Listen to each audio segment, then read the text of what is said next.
What's the most crazy plot twist in the life of a cop? I think my dad's best plot twist came from early in his career when he was still pretty much a rookie. He and some of the others got called to a house to follow up on an old woman who was suspected to have passed away. When they got there, they found out that she was a big-time hoarder with stuff stacked to the ceilings and paths leading to each room barely big enough for one person. While my dad was walking around taking all of this in, one of the other officers suddenly puts his hand out and tells my dad to stop right where he was. Dad asked why, and the officer said, "You almost stepped on her." My dad looked down to find the old woman dead and buried under her own stuff. I used to work as a cop on the Sisseton-Wahpeton Reservation in South Dakota. Loved every second of it, from playing stoop with the little kids, where we'd sit on the front steps of someone's house and eat snacks, to finding all of the different loopholes to get someone help. I miss it, but it's not conducive to family life either. My favorite so far has got to be the tale of the UFO/aliens. I was a cop on the reservation for a while and had my fair share of crazies. One night I was driving around and I got a call from dispatch. There's a UFO out in one of the farmers' fields. Okay. So I get to the house and talk with the guy. We know each other. He doesn't seem to be that loony. I turned my spotlight onto said field and sure as crap, there was something not quite right there. It's metal and stuff. So I go beat-bopping through the furrows and hoping my scarediness isn't showing because this is pretty freaky. It's an autumn night with the wind howling and clouds blowing overhead. I get closer, I have one hand on my holstered gun and the other shining my flashlight. I was rehearsing what I was going to say to our new overlords, and then my brain finally clicks as to what the frick it actually was. A wad of those stupid mylar balloons, all blown up and caught on some weeds. I'm talking like 20 of those motherfrickers, just chilling and scaring the crap out of me. I grab them and walk back to the farmer. He started laughing, and then I did too. I handed them over to him and got back in my squad, still shaking. The sad part was he passed away a few years ago, and his family gave me those deflated balloons that he had kept. I have them in my basement now. Haha. Well, it was a story for the kids and grandkids anyway. Also, I love how completely this cop invested himself in representing the human race on Ground Zero. I honestly think that if it was me and I genuinely believed there were aliens there, I'd be sprinting out and trying to find someone in any way more qualified than a YouTube narrator to establish first contact. Former cop. I was on rookie duty and I got this call that a man got his foot caught in a garden tiller and was bleeding profusely. It was a 20-minute drive running code, so I had time to plan out my actions. I figured the ambulance would be about 10 minutes behind me, so I was going to tourniquet above the knee and assumed he'd be unconscious or needing CPR. I got there, and it was a huge farm building with two guys just standing there smoking. I grabbed my medic bag. I'm not a medic, but it had a tourniquet, C-collar, and gauze. I ran towards them to ask where the patient was, and they were white as a ghost, just smoking and pointing behind them. I went inside, and behind a big John Deere tractor was a huge PTO-driven tiller about 7 feet wide and 3 feet tall. There was my victim, with his back against the tractor tire, his left leg sucked in the tiller and wrapped twice around it with the sole of the shoe next to his face, and his toe pointing towards the left. His femur shot out underneath the tiller and was beautifully white with no blood. He looked at me and said, "Can you help me?" Now keep in mind I was 21, thought this was a garden tiller, and assumed I'd be able to do something. But I was completely out of my element. 2 ambulances, the rural fire department extrication team, a welding company to cut the machine apart on scene, a helicopter and a surgeon that came to amputate on the scene later, and the poor guy was finally free. A couple of months ago, I got a QA or questionable activity call. It's a catch-all term for anything suspicious. The caller stated she believed someone had snuck into her backyard, climbed up into her second-floor deck, and then left an imprint of their Johnson on her sliding door. I showed up to the call about 5 minutes later, and she's mad at me because I didn't schedule an appointment to come over and her kids saw me. She didn't want her kids to think something bad had happened, apparently. After we got past her anger towards me for showing up, she showed me the glass sliding door in question. In all fairness to the caller, there was a sizable smudge and imprint on the glass. However, the imprint looked nothing like any man's member that I've ever seen. In fact, it looked really similar to the dead bird lying on the deck next to the door. When I pointed out the dead bird and explained my belief that no man's eggplant had been placed on her door, the caller became incredibly irate and told me she moved to our city because it was supposed to be very safe, but now she was thinking of moving away because undressed people throwing dead birds at her house was more than she could handle. Realizing that I wouldn't be able to rationalize with Wacky McDeadbird, I left and wrote my report. Some people don't deserve to call 911. My dad told me that one time he went to a house and a woman pulled something out of her shopping bag and started hitting him with it. He was trying to stop her, but the other officers were all laughing. Finally, he realizes she's beating him with a marital aid. One time we got a call about a minor wreck in a highway corridor. We get there, I'm handling the accident. 100 yards down there is a car on flats, and another one further down from that, unrelated to the accident. One of the drivers walked back to us and told us a sketchy guy had been stopping at these cars to offer his help in fixing the flats. The theory was that he threw something on the road to flatten the tires so that he could help and get money from the drivers. I'm stuck at the back end of this mess on the radio trying to get another unit to detain the shady guy. All of a sudden, I look over and there's a guy in nothing but a hospital gown and an IV hanging out of his arm, just toodling along the shoulder. The nearest hospital was miles away, so I have no idea how he covered that distance with nobody watching. So, here I am with 1. A car wreck, 2. A guy possibly flattening tires on purpose, and 3. An escaped hospital patient, all completely unrelated on a major highway late at night.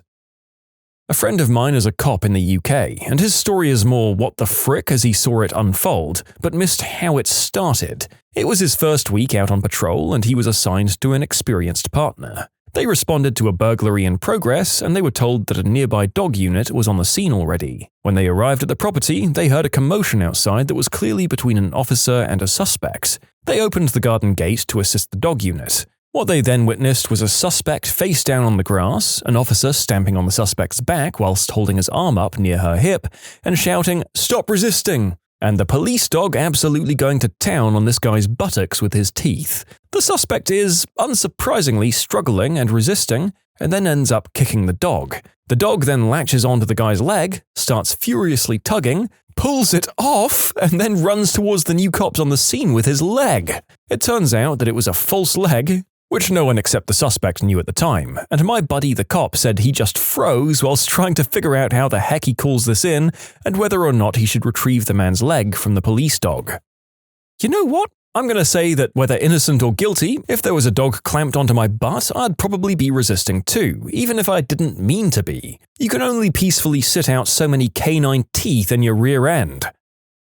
This reminds me of an incident that happened to a nurse friend of mine in Worcester, Massachusetts, in the late 70s. There'd been a lot of gang violence recently that involved machetes. A guy from one of the gangs got hacked up and was brought into the ER where my friend worked, and the staff were warned to be on the lookout because there was a chance the rival gang would send someone in to finish him off. A lot of the family members were crowded around the guy, weeping and wailing, and my friend had to squeeze through them to adjust the guy's IV. As she brushed by one man, she felt something metal in his sleeve and immediately notified security, who came in and frisked the visitor. Turned out he had a prosthetic arm. My friend was mortified. I found 3 kids, one running next to a busy highway. The oldest kid was 5. We finally got them identified and figured out where they lived, about a mile away. We got there. They were in the care of their adult, 20-year-old-ish sister while their parents were on vacation for 2 weeks. The sister decided she'd rather pop Xanax and smoke green herb than deal with kids, so she locked them in their bedroom for about 10 days, occasionally sliding food and water past the door. There were stains on the baseboards in the bedroom from where the kids decided their bathroom should be, and finally the 5-year-old had had enough and figured out how to unlock the bedroom window and make a break for it. That's nowhere near the darkest stuff I've seen. We don't like to talk about it. You can submit your own stories to be featured here on the channel. The story submission link is in the description below, and if you want to listen to some vibey music in the background, check out easymode, also linked below, and subscribe. This is my uncle's story. He's not a cop, but the call was sent to the fire department instead due to strangeness. The truck was sent on a call for an unknown disturbance, which basically means anything in the world. They get sent an address, and that's pretty much it. The truck drives down the street looking for this address, and they get to the end and all they can see is an abandoned lot with nothing but bushes. Even though they can't see anyone, they have to get out and investigate, so my uncle and a couple of guys get out of the truck and start walking around with the usual, "Fire department, call out." They didn't hear anything for a while, and were about to pack it in as another pointless prank call when my uncle walked past a bush and heard rustling. He looks over and sees a man standing kind of awkwardly behind a bush. "Hey, Mr. Fireman, did you call 911? Yes, sir." My uncle steps a bit closer and realizes how the man is completely in the buck and standing at a strange angle. He motions to another firefighter that he found the caller and goes behind the bush to begin assessing. He's a firefighter and paramedic. That's when he realizes that the man has what he refers to as a fricking bunny tail on his butt.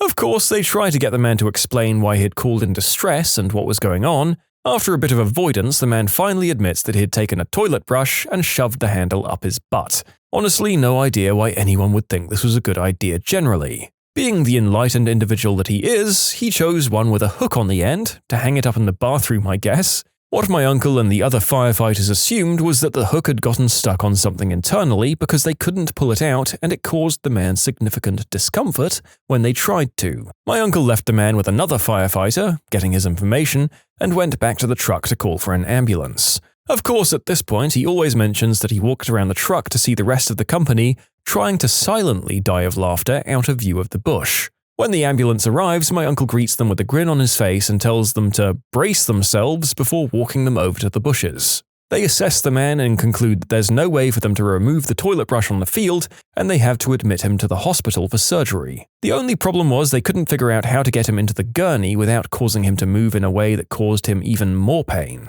They ended up throwing a blanket over him, and the firefighters help maneuver him into a sort of downward dog mountain position with his bum in the air to keep the toilet brush at the right angle. At that point, my uncle decided that the fire department was done with the call and the paramedics could handle it from there, and loaded up the company onto the truck. As they began to drive away, he said, "They were loading this guy into the rig as we drove off, and last I saw of him was that blanket falling off and that damn bunny tail of his sticking straight up in the air." My uncle did follow up on this call with a friend at the hospital. The brush was removed surgically due to the hook getting stuck on something internally, causing the man to have some serious health complications. You know, I thought moving away from the hospital stories would get me away from the constant barrage of people tripping and falling on these sorts of objects. Seriously, guys, it's fine to be curious about these things. Just buy the proper toys, order by mail to a Dropbox if you're so damn worried about what other people think, and go to town when you get home. You're less likely to have an accident and you won't end up on the channel. Well, probably, anyway. I used to be a cop. We got a call from a guy who claimed to be the victim of a robbery and was incapacitated in his home and had only just managed to reach his phone and call us. We arrived to a trailer home that was totally empty except for a man in hardcore leather gear tied to some sort of swing. I mean, there was nothing else in this place except for this guy tied to the swing. Nothing. No furniture, not even curtains.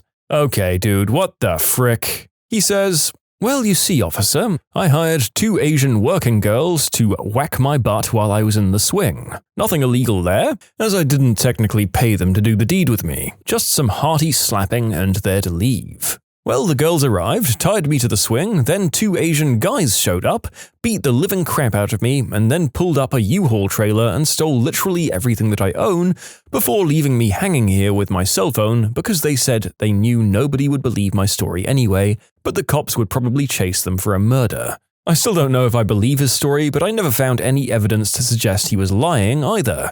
I just didn't find anything at all."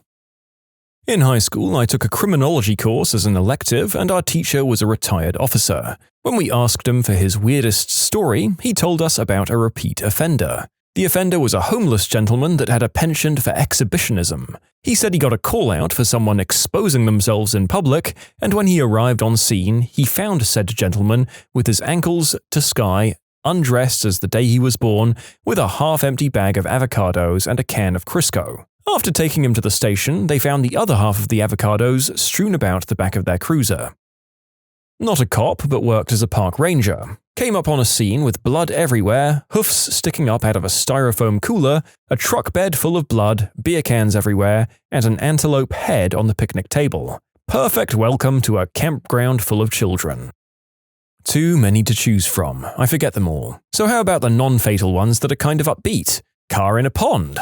A guy bought the car, hated it, and got so angry that he literally drove it into a pond and then left. Ticket for littering because I jumped in to see if anyone was in the car. Another car wrecked in a tree. In a tree, like up in the middle of the branches. I just don't know how.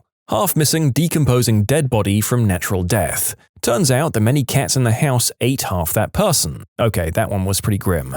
A ride-along had a warrant and got tased by the officer they were with, trying to run from them. That was more of a what the frick moment hearing it over the radio. A guy going through a divorce, deciding to renovate his house at 2 a.m. with a sledgehammer by taking out all the walls and furniture because his future ex got awarded the house. I didn't arrest him, it was still his house, just told him to keep the noise down, please. I used to be a cop, and one day I was dispatched to a home invasion robbery in progress. Once I arrived, I entered the house, where several people ranging from senior citizens to young children were zip-tied wrists to ankles. They said in Spanish that the homeowner was in one of the bedrooms and that he got some shots off at the suspects. I went to that bedroom, and just inside the door was an adult male laying face down. I rolled him over, and he was obviously dead from having been shot 7 times, including one in the forehead area. On the other side of the room was the homeowner. He was still alive and he'd also been shot 7 times, but none were fatal. He was still clicking his empty weapon. He kept saying, "I got those motherfrickers." Apparently what had happened was that the whole family was in the living room when 4 suspects kicked open the front door. The homeowner said he ran to his room to get his piece to defend himself as they were coming in. He said he had to load it, so while they zip-tied the family, he hid in his room. After a few minutes passed, the dead suspect and the others started searching the rooms. He said when they got to his, he stood up and they opened fire on each other. The homeowner said 4 people shot at him and he didn't know how many he hit. He also said he didn't know he'd been hit at first, but when he tried to chase the suspects as they ran out, he collapsed. He was hit in both his legs, the abdomen and his left arm. The guy was such a bad motherfricker and he survived the incident. He had actually hit all 4 suspects, 1 died and the others showed up at 2 different hospitals about an hour later. The idiots didn't wear masks, so the family was able to identify them. They got life in prison. I personally think they were going to kill everyone and that's why they didn't wear masks. They targeted that specific house because it was harvest season and the house had hundreds of pounds of processed Mary J in different stages of packaging on the property. Some was hanging to dry in a barn, some was in a big pile broken up in a bedroom, and the rest was packaged in shipping boxes ready to be moved. When this happened, recreational devil's lettuce wasn't legal yet. The homeowner grew it for a medical dispensary but was way over what he was allowed to grow. Not me, but my dad is a cop. They went into an apartment to get a dead man and had to check his ID card. It said he was a Caucasian expat from the UK, so they were confused as to why the body they'd found was that of a black man. As it turns out, his body had just turned entirely black because he had been dead for so long. The newbie that they made retrieve the body vomited and fainted, but apparently newbies are made to retrieve bodies, so he had to do it once he recovered.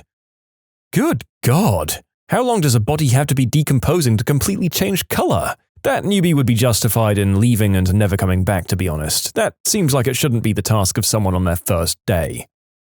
I was a passerby during a public argument between 2 strangers. I passed by before the police rolled in. What I witnessed was a foreigner trying to fight with a Greek vendor. They started throwing each other around. People stepped in to separate them, but they wouldn't let each other go. One guy loses his pants and undies. The other guy is trying to swing at his downstairs area. A young girl rushes in with a chair and breaks it against the head of one of the randoms who tried to separate them.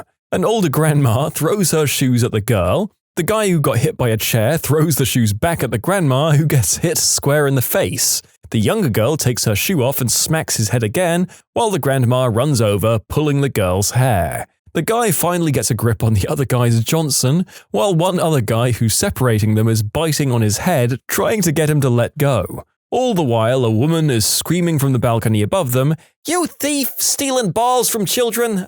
Thief, I saw you! Give the balls back to the children!" Yeah, I don't know either, man. So, a couple of years ago, I was in a fender bender. I was driving down from our small town main road late at night on the way home. Small town, so to keep noise down at night, all the traffic lights along the main road are set to green as default and red to the sides, so that big trucks don't have to stop and use their noisy brakes. I'm tired after a long drive, so I'm cruising at speed limit, green lights all the way for me, when out of nowhere, suddenly a car comes screaming into the intersection ahead of me, leaving me with no time to even react. I T-bone them at an angle as they're entering the main road at quite a speed and ricochet off. My car spins around twice on the slightly damp road before coming to a stop without hitting anything else. The other car doesn't even slow down and keeps driving on, leaving me sitting there feeling like I'm that random innocent car that always gets wrecked in a movie when the villain makes his escape.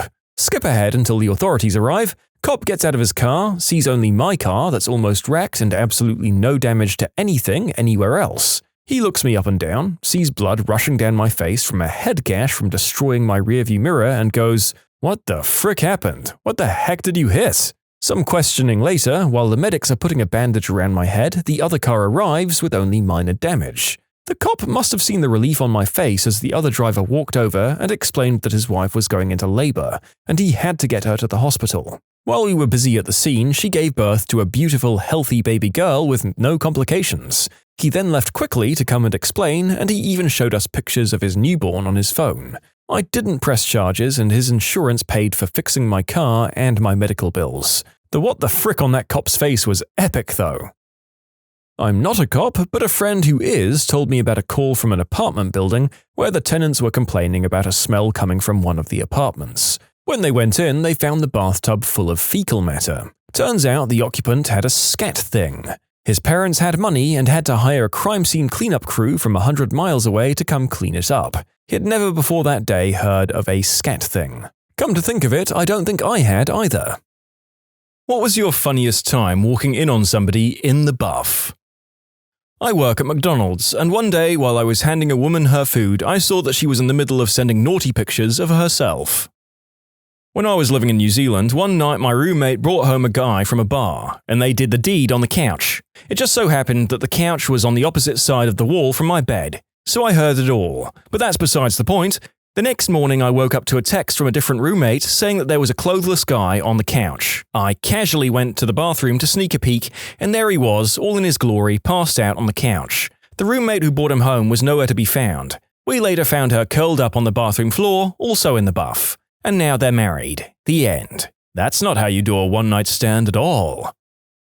As a kid, I always went to summer camp in a different state, and we would often take multi-day canoe trips around the general area. On one of these trips, after a long day of paddling down a river, the trip leader decided to stop on an island and set up camp for the night. As the day progressed, the sunshine turned to rain, and before we knew it, it was a full-on monsoon. As me and a bunch of other boys huddled under a tarp, someone pointed out two people swimming on the other side of the river. We noticed it's two guys and a girl and continue to watch. Before we know it, the girl stands up, revealing she is completely clothless. In fact, all three were skinny dipping. Being teenage boys, we decided to yell and wave at them, asking if they'd like any s'mores, while taking turns looking through the binoculars. We thought they would be embarrassed. However, they weren't fazed by this, and one of the dudes began to swim over. I'll never forget his face as he got closer and realized we were a bunch of little kids. Needless to say, we gave him a s'more. In conclusion, saw an unclothed river girl and fed an equally stark-as man a s'more. I have a similar story. Me and my family were floating down a local river. This place is a real party every day in summer. Anyway, we get to this one corner, and there's this girl flashing both banks of the river. Of course, all the guys yell in appreciation, and here I am, a 15-year-old kid with his parents, heading to the end of our floating trip, and my mum is trying to get my attention. Finally, she says, "Jake, they aren't even a very good bosom." Without skipping a beat, I turn to her and say, "Mom, they're still a bosom." I swear my dad shed a tear when I said that.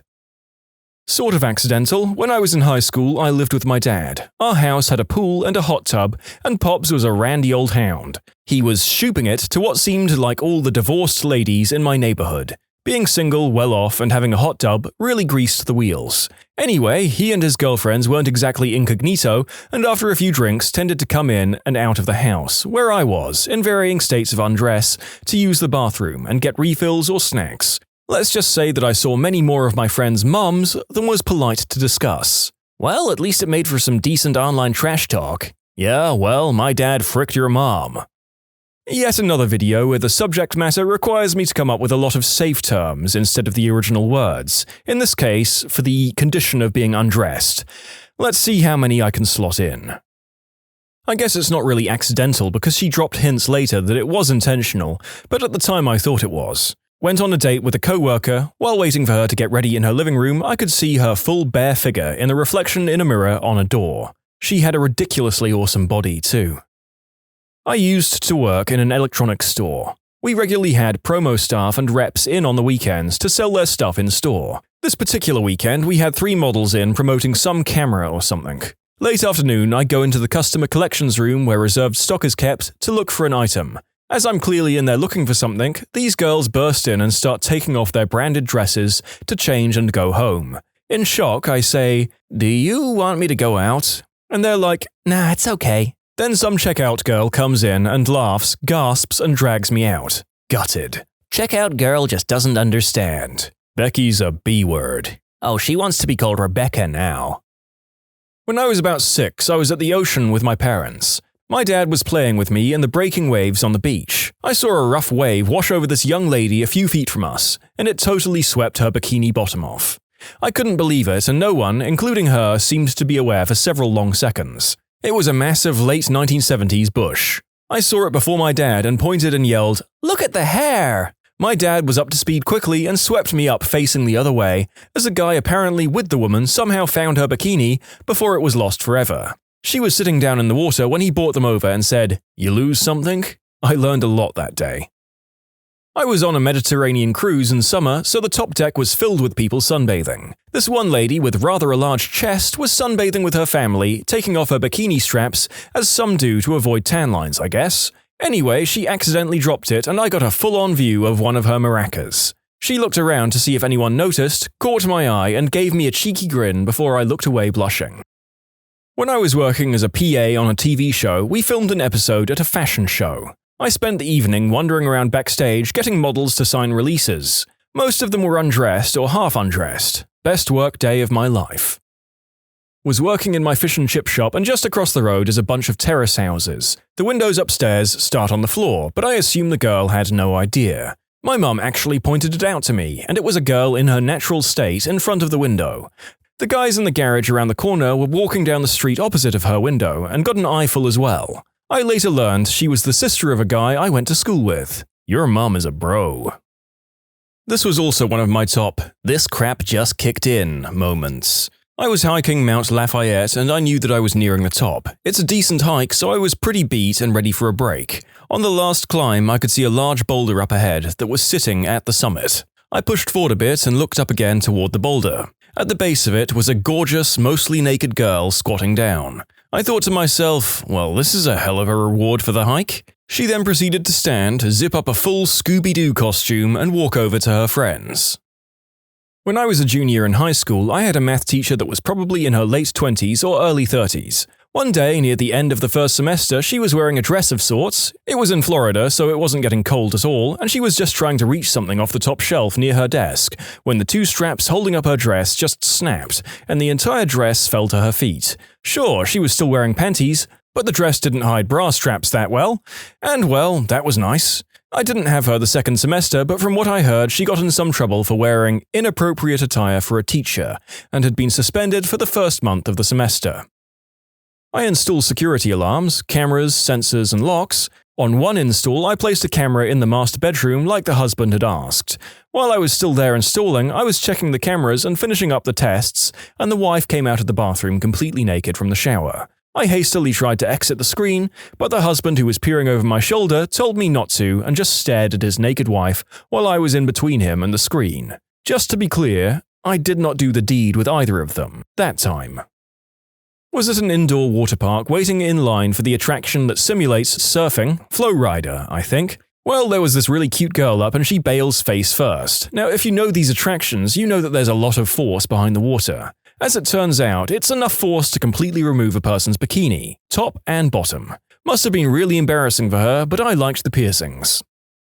Not sure if you can say accidentally, but my neighbor used to be a manager for exotic dancers. One day I'm out in my garden and happened to look up at their back bedroom. That's when I discovered where auditions took place. I got a lot of fresh air from that day on. I own an adult nightclub and auditions are at my house. Yeah, that sounds above board for sure.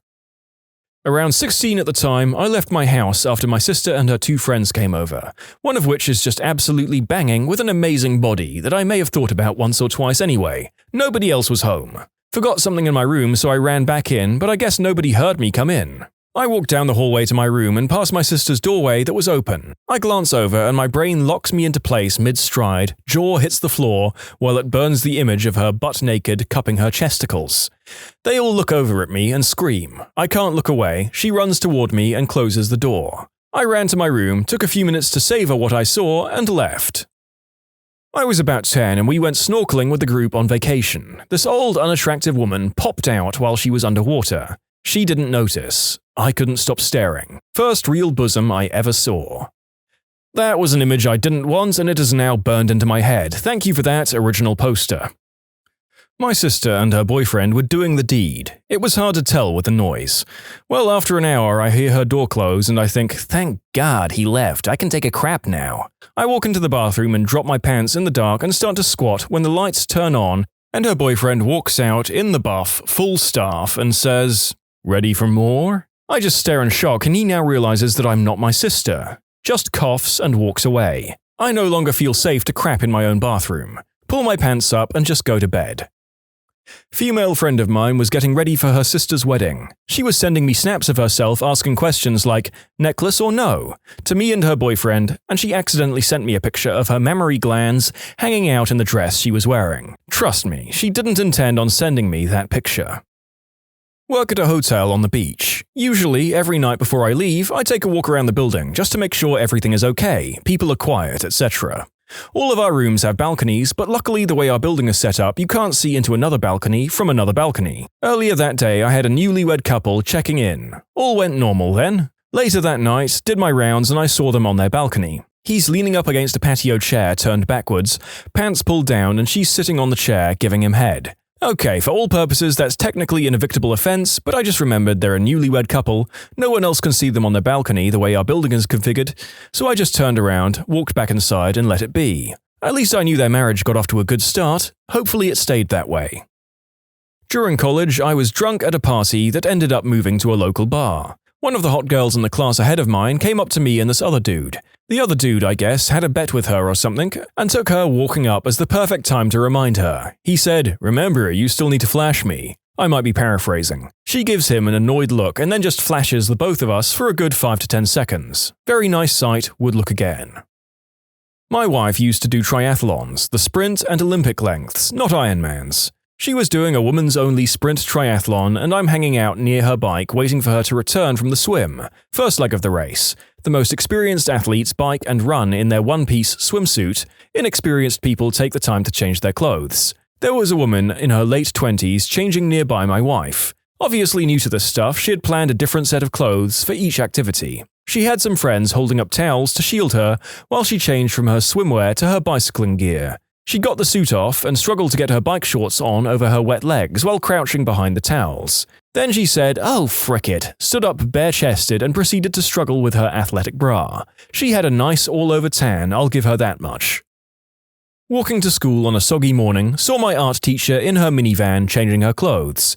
Normally you can't really see into this side of the passenger area windows, because they were all semi-tinted a deeper color, but it just stopped raining a bit earlier and the sun came through the clouds and shined down on the car, lighting it and the area in general up very bright. I could see right into the car window. Mind you, my art teacher was 29 at the time, fit and moderately attractive. Bosom was out for all to see. I was 14 in 9th grade. Probably one of the best days at school followed thereafter.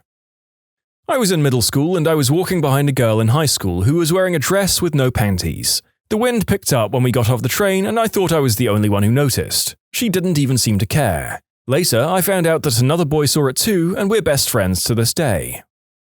I was at my friend's beach house when I was 16. He had a really hot sister that was about 20 at the time. We were watching TV in the living room and she comes in to hang out with us wearing a t-shirt and loose-fitting boy shorts. Looked more like boxers, to be honest. She sat near me and put her legs up in such a way that I had a marvelous view of her lady parts through the baggy leg of the shorts. I tried not to stare, but it was pretty cool when I was 16. The cheerleaders lived across the street from me in college. Every day, my roommate and I would sit on the front porch, have a smoke and wait for the cheerleaders to get home from practice. One would always change with her windows open, and we just sat and watched, thinking she never realized the curtains were open. Then one day, she waved to us and blew us a kiss. Cue the debate. Do we go over? What should we do? What if she just wants you and not me? What if she wants both of us? Former college cheerleader could have been anything. She could have wanted you to come over and do the deed, or she could have just liked showing off her body. Both are equally plausible, mainly because, at times, pulling tail was a game for us too. She probably knew people were watching and she liked it. I dated a girl who would have fun with herself in front of her windows so her neighbors could watch. That is truly disgusting. You should PM me her address so I know to avoid that area. Smoking hot girl going down a water slide. Her bikini top got caught and came off. She had a wonderful chest. My buddy once accidentally Snapchatted his nude to me and our group of friends instead of his girlfriend. Handed the Verizon guy my phone to get it turned back on. Opened Safari and the first thing that popped up was the best pic of my chest to date. We both just laughed it off. Been selling phones for like 10 years. Ran across accidental chest selfies more than a couple of times. It's usually never the kind you want to see. Also worked as a fireman/medic. See many there as well. But they're always like 70+ years old, no good ones there either. Oh frick, this reminds me. When I was doing long distance with my ex, we'd send each other pictures au naturel. She requested pictures of my eggplant quite often. She really got off on those. Well, she selected her favorite picture of my wang and put this as my contact picture, even after I came back from living abroad. I knew it was a bad idea, as it would show every time I rang her. Of course, the upside was that she'd always be down for fun when I rang her. Well, one day at the family dinner table, she's telling everyone how she wants a new phone. Her mum, dad, and sister, and me were there. Her dad just looks up to me and says, "You reckon she'll install a different contact picture for you on her new phone?" Oh gosh, I would die if that were me. I should also note that yes, the vast majority of these stories are about women rather than men. Then again, since a larger proportion of male indecent exposure cases are received to much less positive responses for a myriad of complicated reasons, perhaps that's not surprising. I was in London and my sister and I got last-minute tickets to see Patrick Stewart in A Life in the Theatre. We had amazing seats, 3rd or 4th row centre. So at one point during the play, Patrick Stewart sits down on a folding chair right in the centre in front of us. He was wearing loose shorts, and his fricking balls were showing through the shorts. They were huge. It was glorious and incredibly awkward at the same time. The whole scene, he's just balls out. I still can't look at him without thinking, "Dude, I saw your balls." When I was in 3rd grade, we had a really pretty, red-headed student teacher. I can't remember her name, but I remember she was teaching us French for some reason. Apparently she spoke it really well. I'm not sure why that would be part of the 3rd grade experience. One day she came over to help me at my desk with something, and leaned on my desk and bent over. For whatever reason, she decided not to wear a bra that day, and right in front of my face, swinging in her dress, were the largest pair I'd seen up to that point. It was glorious. I truly believe that event changed me, and set the type of woman I've been into ever since. It was certainly a formative experience. At a party in high school, my best friend got hammered and passed out in the front lawn halfway through. I was hanging with my other buddy and his girlfriend, who was also hammered, when he decided to go and check on my best friend. He asked me to make sure his girlfriend didn't do anything stupid while he was gone. She flashed me. I failed him. You had one job, damn it. I was a freshman at Louisiana State University a few years ago, living in the all-male honor dorms. During the first couple of weeks at school, I'd made friends with a couple of girls who roomed together and were friends from the same high school. They had a 3rd roommate because they had a corner dorm and it was huge. All-girls dorm, so I had to be signed in and out. But it was a spacious place to chill, big as it was. So one night, I'm in there with friends hanging out. It's around 7:30 or so. Dining hall just cleared out. So the dorm is packed with girls hanging out and watching TV. And also showering. The alarm goes off, panic ensues as people scramble out of the communal spaces and dorm rooms, and also out of the showers. Positioned as I was at the end of the hallway because the dorm room we were in was in the corner, I saw 8 girls in various states of undress, wet and slippery, from half-dressed to completely starkers, running toward and from me. I'd been at university for a few weeks. I thought this was just the beginning. Nothing but this from here on out, boys. Didn't quite work out that way. But I'll never forget that one night it just so happened to. When I was 8 or 9, being driven by my mum somewhere and staring out the window, in the car right next to us at a light stop, this gorgeous blonde just casually takes off her shirt, removes her bra, then puts a new shirt on. My jaw was on the floor. Mum didn't even notice. I'll never forget it. Winning. I delivered pizza for 7 years. Reddit hardly existed when I finished that job, and while I knew some of the chests I saw were probably dares, that doesn't bother me. I knew it. Brazzers was right all along with the pizza guy gets laid a lot. Some people pay to see women's chests, you got paid to see women without tops on. Think about that. I think my best and worst accidental exposure is the same story. I was in my car with my now husband getting ready to leave the parking lot at Lowe's when we looked up and saw a couple trying to put a carpet on their car. First of all, they were trying to strap a 9x12 rug to the top of a retired police-issue Crown Vic, which was unusual enough. My husband wanted to see how they were going to pull this off, so we stayed in the car to watch the spectacle. They started to unroll the carpet, which is when the girl bent over in her short summer dress. Sans underwear. So I'm 20 feet from a bare snatch in broad daylight in a hardware store parking lot. It was gynecological. To quote Future, she was butthole undressed. Only my windshield stood between her birth canal and the two of us. I think both of us simultaneously yelped with surprise when it happened, at which point my husband remarked, "I can see the bottom of her brain from here." I was dating a twin for a short period of time. They still lived with their parents and shared a bedroom. My twin was taking a shower, so I was just chilling in the living room.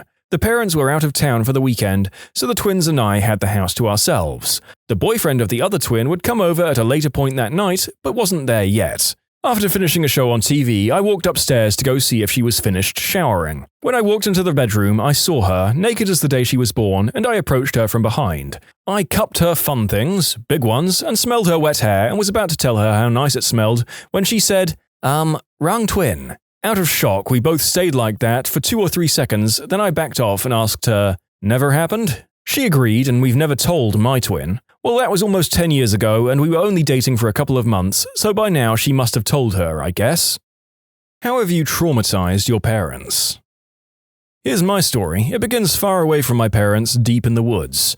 I was 18 years old. As summer came to a close, I went on a week-long hiking trip with my girlfriend. We went off the grid, many miles from civilization. There were no designated campsites, running water, etc. We were roughing it. Being young and randy, we wanted to have our share of fun adult times. So I bought a sizable stash of prophylactics. Of course, there were no garbage cans in the middle of the woods. When the deed was done, I had to put the used wang covers into a Ziploc baggie in my backpack. By the end of our week in the sweltering August sun, the baggie was full and funky. The trip went well. I returned to my parents' house exactly 1 day before I had to leave for my sophomore year at college. I was also a ridiculous slob. So, using my patented packing style, I hastily dumped my backpack's contents into my bedroom closet, picked through the mess, took what I needed, and left the rest. Yeah, I forgot about the baggie. But someone else found it. No, not my parents. My dog. Basically, my parents came home one day to find used prophylactics spread all over the living room. Yeah. Apparently my dog had found the baggie, but he didn't just sniff it or eat it on the spot or whatever. No, he took it downstairs and spread my week-old rubbers and splooge all over the couch and carpet in the living room. The first room you see when you enter the house. Welcome home, Mum and Dad. They didn't tell me about it for years to spare me the embarrassment. When my dad finally did tell me, he was laughing his butt off. But my mother was apparently not pleased. In conclusion, my childhood dog spread my used rubbers all over my parents' living room. When I was in 8th grade, I was staying the night at my friend's house, and it so happened that one of my favorite movies, A Christmas Story, was going to be playing on TBS. My family didn't have cable, and I knew everyone would enjoy watching it on Christmas at my house, so I asked my buddy if we could record it onto VHS so I could take it home. He grabbed a blank tape from his dad's office, popped it in the VCR, and we recorded Ralphie and his Christmas shenanigans. The following day, I went home and told my parents and siblings that I had a copy of the movie. They were ecstatic, and we all agreed to watch it the following week on Christmas Eve. Christmas Eve rolls around, and my parents, brothers, about 5 and 8 years old, sister, 7 years old, and myself gather around the TV to watch the movie. I rewind the tape to the beginning and press play. For the next 3 seconds, although it felt like an hour, my entire family and I watched a woman sucking a large male organ before it quickly cut to A Christmas Story. We'd obviously taped over one of my friend's dad's adult flick tapes. Nobody flinched. I looked at my parents, who had these bizarre frozen smiles as if nothing had happened, and everything was right with the world. My brother and sister continued watching the TV but had looks of bewilderment on their faces as they tried to process what they'd seen while simultaneously trying to enjoy the beginnings of A Christmas Story. Nobody in my family has ever mentioned this event. I'm 30 years old now, and A Christmas Story is no longer part of our family Christmas tradition.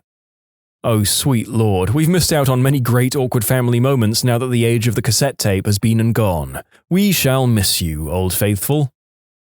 When I was 15, I was just constantly in the mood all the time. I'd also never seen a male member other than my own or in an adult flick. These two things are important. So I have my group of friends, and one of my friends, who we'll call D, had older, cooler brothers. So they would get us adult flicks and we would trade with each other every so often. After a while, I had a collection of about 8 or 9 skin flicks, all VHS, hidden in a garment bag which contained a suit I never wore in my closet. I also had acquired a male enlarging pump. I know, laugh it up. Honestly, I thought it was small by comparison, but it was the kind that has a long cylinder and squeeze pump. This was also hidden in the garment bag along with rubbers and cigars. I just knew it was a genius hiding spot. Incorrecto. Come home from school one day with everything that was in the garment bag on the kitchen counter. Super busted, and my mum is freaking the frick out over the enlarging pump. It was like she'd found a severed head or something. She was mortified. She yells at me and says, "Wait till I tell your dad," and sends me up to my room. My dad comes home. I hear them talking, then I hear him ascending the stairs. I'm terrified. He opens the door with the biggest grin on his face, tells me not to worry about it, gives me my rubbers back, but says we have to throw the tapes and pump away. But he put them in a bag and put them on top of the garbage so I could retrieve them, and told me it was nothing, that I was a teenage boy and that my mum would never understand. My mum thought I was the devil, though. When we were about 5 or 7 years old, me and my brother discovered the similarities between ketchup and blood. Mum wasn't home yet, so we got some knives from the kitchen, all the ketchup we could find, cut some holes in our shirts for the knives, and staged a huge crime scene in the living room. We loved secretly watching the thrillers our parents used to see in the evenings from the living room door when we were believed to be in our beds, so we had some experience with a plausible scenario and put a lot of thought into it, creating a huge battle scene with blood on the walls, the couches, and of course, lots of ketchup on our motionless bodies in the center of the room. Mum kind of had a breakdown. You were a fricked up child. So when I was 16, I found out that who I thought was my dad was actually just my stepdad and not my real dad. Well, a sister I never knew about contacted me, and it turns out my real dad lived in a small town just 8 miles away from mine. Well, I met my sister and had her come over one day while my mum was at work. My mum came home early, and when I introduced my sister, I introduced her as my girlfriend. The look on my mum's face was priceless. That is beautifully evil. I was around 14 and was pretty depressed, so my parents were on guard. One day I woke up early with a runny nose, but being tired, I just went back to sleep. A few hours later, my mum is panicking as she wakes me up. My face was covered in blood due to a bloody nose, and I looked like a corpse. I sneezed when I had a bloody nose once during the night, so there was blood splattered on my wall and pillow with blood all over at noon, while I was sleeping pretty heavily when my mum came to wake me up. I woke up because of the loud screaming going on in my room and scared the entire family by accident. When I was about 8 years old, I was going through our medicine cabinet like the little rascal I was and found one of my brother's old EpiPens, the epinephrine injector for use during a severe allergic reaction. I was curious about how it worked and figured it was like any other pin in that you clicked the top of your thumb and the needle came out the other end. Turns out the needle comes out of the end that you click, and it ended up going right into my thumb. When my parents came upon me screaming my lungs out in the bathroom, the walls were painted with blood that I'd sprayed around getting the pen out of my thumb. Apparently, it was pretty grisly. Haha, my brother did exactly the same thing with my EpiPen when he was like 11-ish, in the middle of a church service. The image of a screaming child spraying blood all over the congregation is just too gosh darn funny. I love it. I was young enough that I took supervised baths. My mum stepped out of the bathroom for just a few seconds, and I thought it would be super funny to sink to the bottom and lie motionless. Mum didn't think it was nearly as funny when she came back in. Similarly, I was young enough to take supervised baths and was exhausted at the time. My mum stepped out and I instantly fell asleep, with my face in the water. I was dreaming and I knew it was hard to breathe. My mum came in screaming my name and my head shot up, slamming into the faucet. I was fine, but she put me to bed instantly. To this day, we don't know why, but toddler me decided one night to get out of bed, grab my toy hammer, walk to my parents' room, round the bed, and smack my sleeping dad in the face before dropping the hammer and returning to bed. He's still jumpy in his sleep. I fell out of a moving car when I was 6. Luckily, I was in a car seat and landed in grass. How does this happen? One word: Jeeps. For some context, when I was about 7, I lost my cat. He just disappeared one day. Probably coyotes. But his favorite thing to do was sleep in my mum's bathroom sink. Also, my neighborhood is infested with cats because someone down the street never got hers fixed. So now for the real story. I was swinging on my porch swing, looking over into the bushes and saw a cat. It was laying down, eyes closed, mouth open. No wounds as far as I could see. It looked asleep. But it looked sick too. So to make it feel better, I picked the dead cat up, took it inside and placed it in the bathroom sink. Plus, I was feeling really lonely after my first cat disappeared. I thought my mum would let me keep this one. In conclusion, my mum walked in on me petting a dead cat I'd placed in the bathroom sink. I find this morbidly adorable. A child with little understanding of the concept of death attempting to tend to an animal's corpse. I think that definitely would have left a mark on me as a parent, though. I think that I'd be more moved than traumatized. My mum got my sister and I our first set of makeup when we were 11 and 15 respectively. We ran to the bathrooms to try and figure it out and immediately decided that the best course of action was to paint bruises and wounds all over our faces, fake fight sounds and screaming, then run to our mother's office area appearing like we needed to go to the hospital. It worked. She turned about as white as a sheet and screamed before we collapsed into laughter. We weren't allowed to have makeup again until we were adults and bought it for ourselves. I haven't, but my little sister used to hold her breath when she threw a fit. Used to scare my mum to death. My dad said, she'll start breathing when she passes out. My daughter threatened me with this. I looked at her with a bored look until she went down. I didn't catch her or anything. She came to and realized Daddy wasn't being bullied. The first movie I saw with my ex was Knocked Up. At the time there was awkwardness because we'd accidentally had unprotected fun the week before. It turned into a big joke between us and I bought her the movie for Christmas. Mum asked me, "What did you get Jen for Christmas?" And without hesitating or thinking, I said, "Knocked Up." She was driving and almost wrecked the car. This happened the summer after my senior year of high school. After a long night of drinking, I came home and apparently felt the desire to spew. My parents live on the 3rd floor. I live on the 2nd and have a bathroom on my floor. For some reason, I turned the fan on when I went into the bathroom, which is kind of loud, and my parents' room is pretty much right above the bathroom. So I spewed hard, mostly in the toilet at first. I got hot and really sweaty when I'm spewing, so naturally I stripped down to my boxers. I then somehow managed to spew all over myself. Well, that's unacceptable to drunk me, so I decided to take a shower to clean up. Never managed to turn the water on. Next thing I know, I'm getting woken up by my mother screaming bloody murder, crying profusely. Apparently, I passed out in the tub. The fan woke up my mother in the middle of the night, so she came to investigate and found me barely dressed, covered in my own spew, passed out in the bathtub with, as she says, my eyes rolling in the back of my head. She thought I was dead. I would say that was a bit traumatizing for her. In conclusion, my mum found me passed out, covered in my own spew in the bathtub, and thought I was dead. I should note for our listeners that even saying the more commonly accepted and medically correct terms for spew can get us in trouble with YouTube, which is why I had to say spew so many times instead. Spew.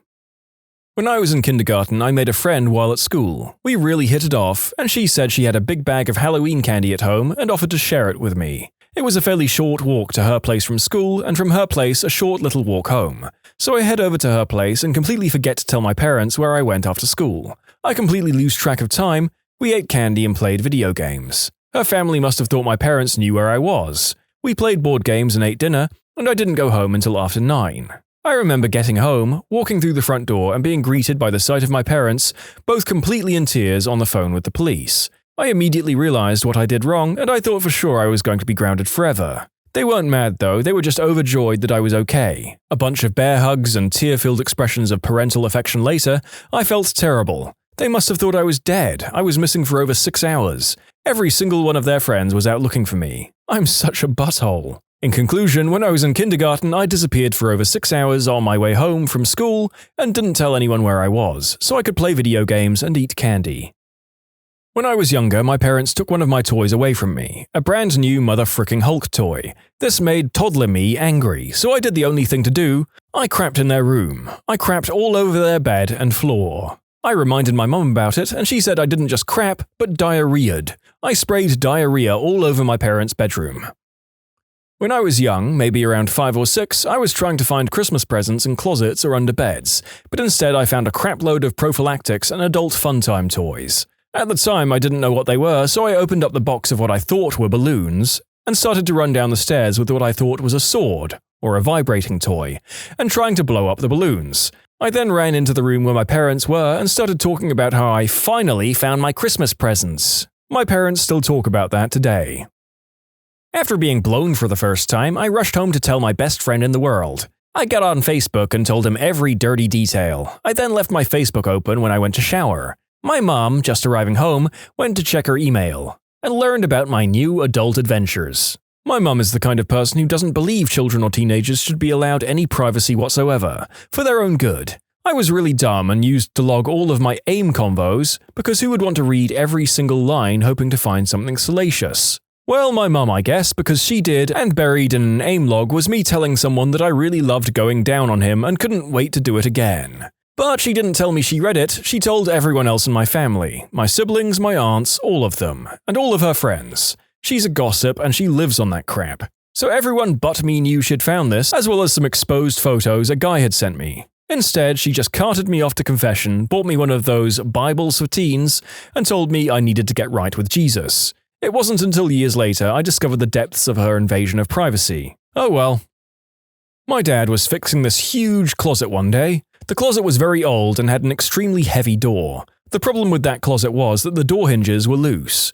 At that time I was about 8 or 9 years old and my little sister was fooling around inside the closet while my dad was trying to tighten the hinges. He told me to get her out of there since she was just bothering him, and as I lifted up, the gosh darn closet door fell down on my pinky toe. It's all a blur, but I clearly remember me running down the hallway screaming my heart out while my sock got pumped with blood. After that, I passed out, waking up a while later in the back seat of my father's car with a crap load of toilet paper around my foot. My dad didn't say a word. When I arrived at the hospital, I got put under and operated. Fortunately, they managed to put my pinky toe back where it belonged. I'm guessing my dad felt very shameful after the incident. However, Mum told me a couple of years ago that after I lost my toe, he immediately put it inside his mouth because he'd read that that was the only way to save the toe from dying or something like that, and drove to the hospital with the toe in his mouth. I don't think he'll forget that. Ugh, this one makes me cringe just thinking about it. When I was 13, I was about as randy as you would expect a 13-year-old kid to be. The problem was, I was living in a very religious household at the time. My parents go through phases. This was their religious phase. Luckily for me, it was while I was going through puberty. And my parents had an ironclad parental filter on the internet, so adult flicks were out of the question. So I decided to draw my own adult material. And I'm a pretty gosh darn good artist when it comes to drawing things that are right in front of me to look at. So what I'd do is I'd take magazine pictures of women who had relatively little clothing on and just edit out the clothing I was drawing. Well, of course, my parents found my stack of drawings eventually, which isn't too bad, I guess. My dad even said uncomfortably that I had some talent at drawing and should pursue it, just with a different subject matter. Here's the part that makes me cringe. My mother decided that one of the drawings looked too much like her. It was purely coincidental. It was literally a picture out of an advertisement that I had copied to the best of my ability. And she asked me, very uncomfortably, if I fantasized about her. Ladies and gentlemen, not much in the world makes you want to crawl into a hole and die more than when your own mother thinks you've been fantasizing about her. And I have cringed so far into my office chair that I'm in danger of becoming the world's worst transformer. Oh gosh, please God no, I want this story to be fake. You know how your parents told you to never run with scissors? Well, I didn't listen. I was running through the house like an idiot and I tripped on the scissors and they went through my front teeth and jammed in the back of my throat. Blood sprayed out of my mouth and my nose. It frightened my parents so much that my mum passed out, and when she fell, her face was smashed on the floor. So I had to get 3 stitches, and my mum had $30,000 worth of face surgery, so I figuratively and literally traumatized my parents. One time during my sophomore year in college, I'd been feeling guilty for not seeing my family very often, even though they lived 20 minutes away, so I decided to take them out for dinner. Since I had some extra cash, I thought it would be nice to take them somewhere better, so we all went to Black Angus. I thought it would be cool to bring my boyfriend that I'd been dating seriously for 6 months. No one in my family normally does this. I find out later that my dad was scared crapless that I was going to tell the family that I was either pregnant or getting married at the dinner. Well, crap. When I was 2 or 3, my parents had me in the backyard. I was running around and generally being a small child. You know how it is. Apparently, I saw something cool on the ground, and like most children, my first reaction was to put this fancy thing in my mouth. The fancy thing was bird crap. My mom screamed and took a hose to my mouth. Bonus, I'm a huge misophobe now. I call it Stunt Baby. My 4-month-old standing on my hand as I balance him and let people take pictures. I hated school in 4th grade. Terrible teacher, a few bratty other students, made going to school miserable. So I loved any excuse to get out of school for all or even part of the day, even if it was a doctor's appointment. One day, for some reason, my doctor's appointment was cancelled. I was having none of this. I barricaded myself in my bedroom, no lock on the door, just my desk chair and some other stuffed animals as a blockade, and screamed that I would rather die than go to school. My mum was freaked out, crying hysterically and everything. My poor dad having to deal with 2 hysterical women or girls at once. The next day, I had an emergency session with mum's therapist. I traumatized my mother once, both times when I was about 3 years old. The first time we were walking through the Botanic Gardens and there was a wedding taking place. Apparently the bride was a large lady, and I piped up in my piercing little voice, "Mummy, look at that fat bride!" My mother grabbed me under one arm and ran away. She thinks the bride didn't hear, but she's certain some of the guests did. The second time I traumatized her, she took me to her work one day, and I met one of her colleagues. He was from Ghana and had very dark skin. Apparently I said, "Mummy, look at that dirty man." Mum said she just wanted the floor to swallow her up, but the guy handled it with exceptional grace and just laughed and said, "Don't worry, at least I can't blush." Yeah, I'm surprised I wasn't left at an orphanage after those 2 episodes. I now have kids of my own who are determined to give me my comeuppance. When my mum was dropping me off at preschool, I saw the father of a girl in my class who was black. I tugged on his shirt and asked him, "Excuse me, sir, are you Susie's dad?" "I sure am, why?" At this point, my mother was terrified to know what my next statement would be. "You have the same dark skin as she does." My mum was about to die until he responded, "Yeah, it runs in my family," while laughing. What was the best moments you've experienced while playing Dungeons & Dragons? The time we planned and executed a heist to steal a fortune belonging to our rogue's corrupt father. There was a lot involved, from using a magical bird familiar to recon the keep where the money was stored, to my shape-shifting character taking on the form of a guard to sneak some of us inside, to recruiting a posse of disgruntled locals to help us cart away numerous bars of silver and gold. But the best part was when, after we set off some magical alarms on our way out, the father rushed into his vault to check on his fortune and threw back the tarp covering his stack of gold and silver bars, only to find that the precious metal was all gone and the tarp was covering a live bear. Suddenly, bear. Did I mention it's a magic bear who often wears a sign saying, "Magic bear, do not eat"? As a willing forever DM, I would just like to say that I have been waiting with bated breath for this kind of story grouping to come up in my assignments. Huzzah! On to more D&D stories. My party went from revered heroes of the town they saved to hated outcasts with an official restraining order approved by the king himself when they tried to prank an old merchant and ended up murdering a beloved town elder, then trying to steal his mayorship. This sounds like someone had to roll more than a single one to accomplish that. Telling my party that the main archery store is called Target. Thinking about that brief pause followed by a few sighs and reluctant laughter still makes me crack up. My name was Doug Windchaser, but I insisted everyone call me Darkblade.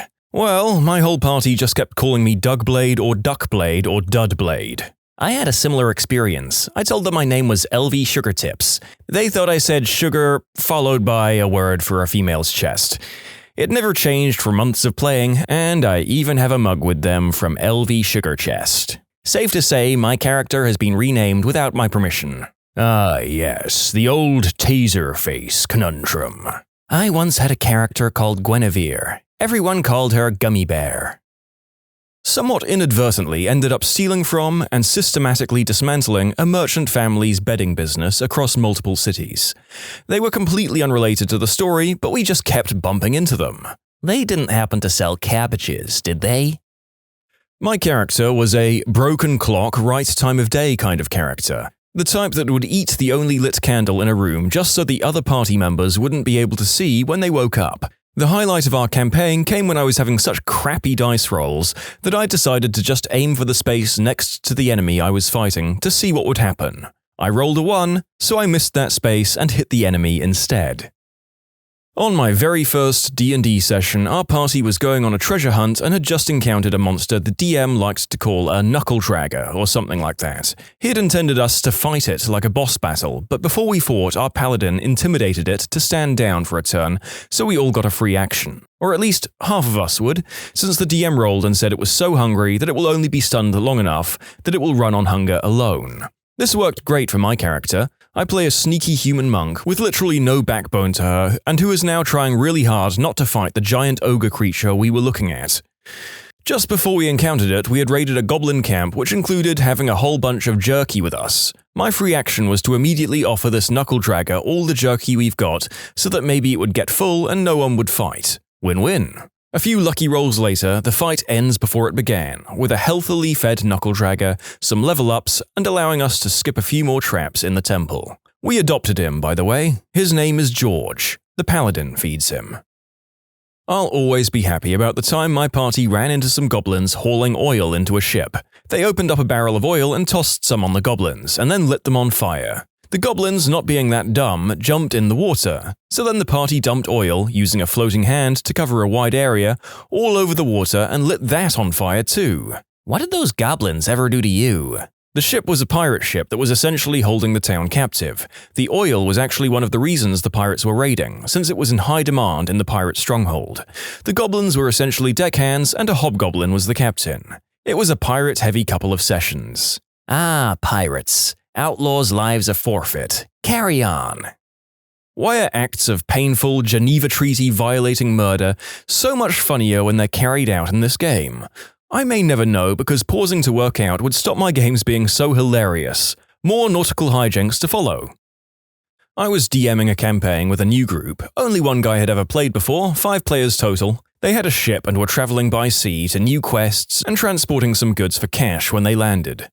I had in mind to have them and their ship captured by pirates and have them escape later, so I sent 2 full warships at them full of pirates, hopelessly outnumbering them, thinking, there's no way they can get out of this quest. They panicked. As the pirates got closer, arrows started flying. What did they do? Well, one of the goods they had was a high alcohol grog, and they had a heck of a rogue archer. So they wrapped a couple of arrows in rope, dunked them, lit them, and fired them into the sails of the other ships. I made 3 separate rolls for the sequence of events between the hit, the rope holding up, and it successfully lighting up the other sails, per ship, and they fricking nailed it both times, on all accounts using teamwork and assists on skills.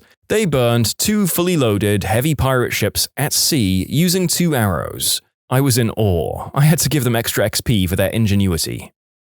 My players had to fight a dragon. They rolled shockingly well throughout the fight and were surprisingly winning.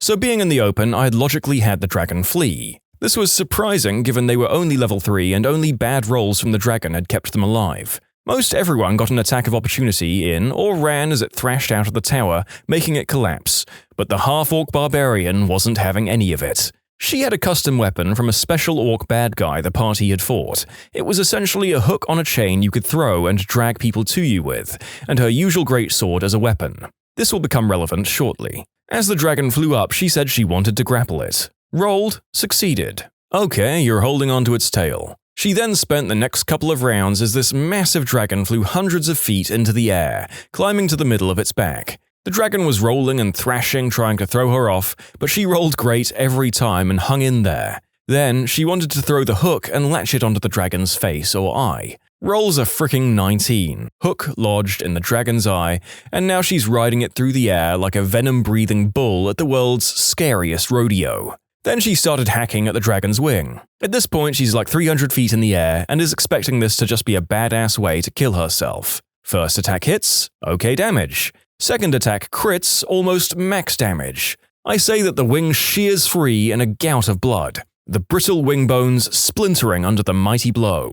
Now she's riding an almost dead dragon as it plummets to the earth from a height that would kill anything like a green slim Pickens, planning to go out in a blaze of glory. As the dragon and orcs smash into a building in the town, the other PCs run there to surely find their friend dead. Well, half-orcs have a feature that makes them particularly hard to kill, and I figured the spirits she worshipped would be pretty gosh darn impressed by such a move, so I gave her one last chance. Roll a con save with disadvantage. For non-D&D players, this means you roll 2 20-sided dice and take the worst of the 2 rolls. First roll is a natural 20, everyone is laughing, saying if only it wasn't at disadvantage. Second roll, another fricking natural 20. Table loses its mind. The other characters dig through the rubble, and among what is left of the splattered dragon, they find a barely alive, unconscious half-orc barbarian with a giant grin frozen on her face.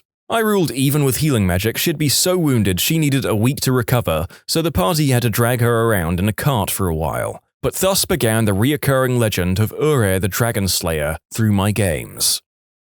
Using spring-loaded gauntlets meant for deploying quickly hidden daggers to house and launch small snakes at enemies, and the look on everyone's faces when I did this. Party was fighting Orcus, final fight of our entire campaign.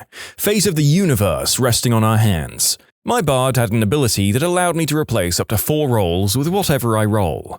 Since it was just based on enemies in an area of effect, I was able to get 2 in each time. We kept a minion alive just for this. I also had an ability that allowed me to re-roll any d20 I roll 3 times a day, so I cheesed the frick out of those 3 abilities. Orcus ended up getting dominated, crit himself because I rolled a nat 20, and replaced his attack roll with it, made him fail his save with a super low roll. Then did the roll thing again, crit him again and made him fail, so he was essentially hitting himself for 3 rounds of combat, 2 of them being crits. He died from hitting himself, and my DM was visibly just, "God damn it."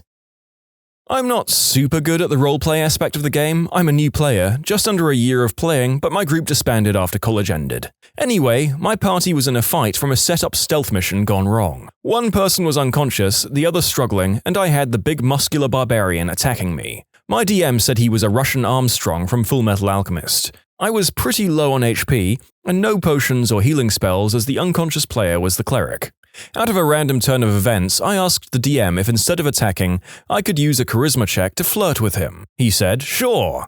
By the way, my character was male. Rolled a natural 20. We made out for 2 turns, and on the 3rd turn, I failed my roll, so he stopped kissing me and attacked me. On my next turn, I said, as my character, I can't believe you. I thought you were different than the rest, that you and I could make all this fighting come to a standstill by the others, seeing the true love you and I had for each other.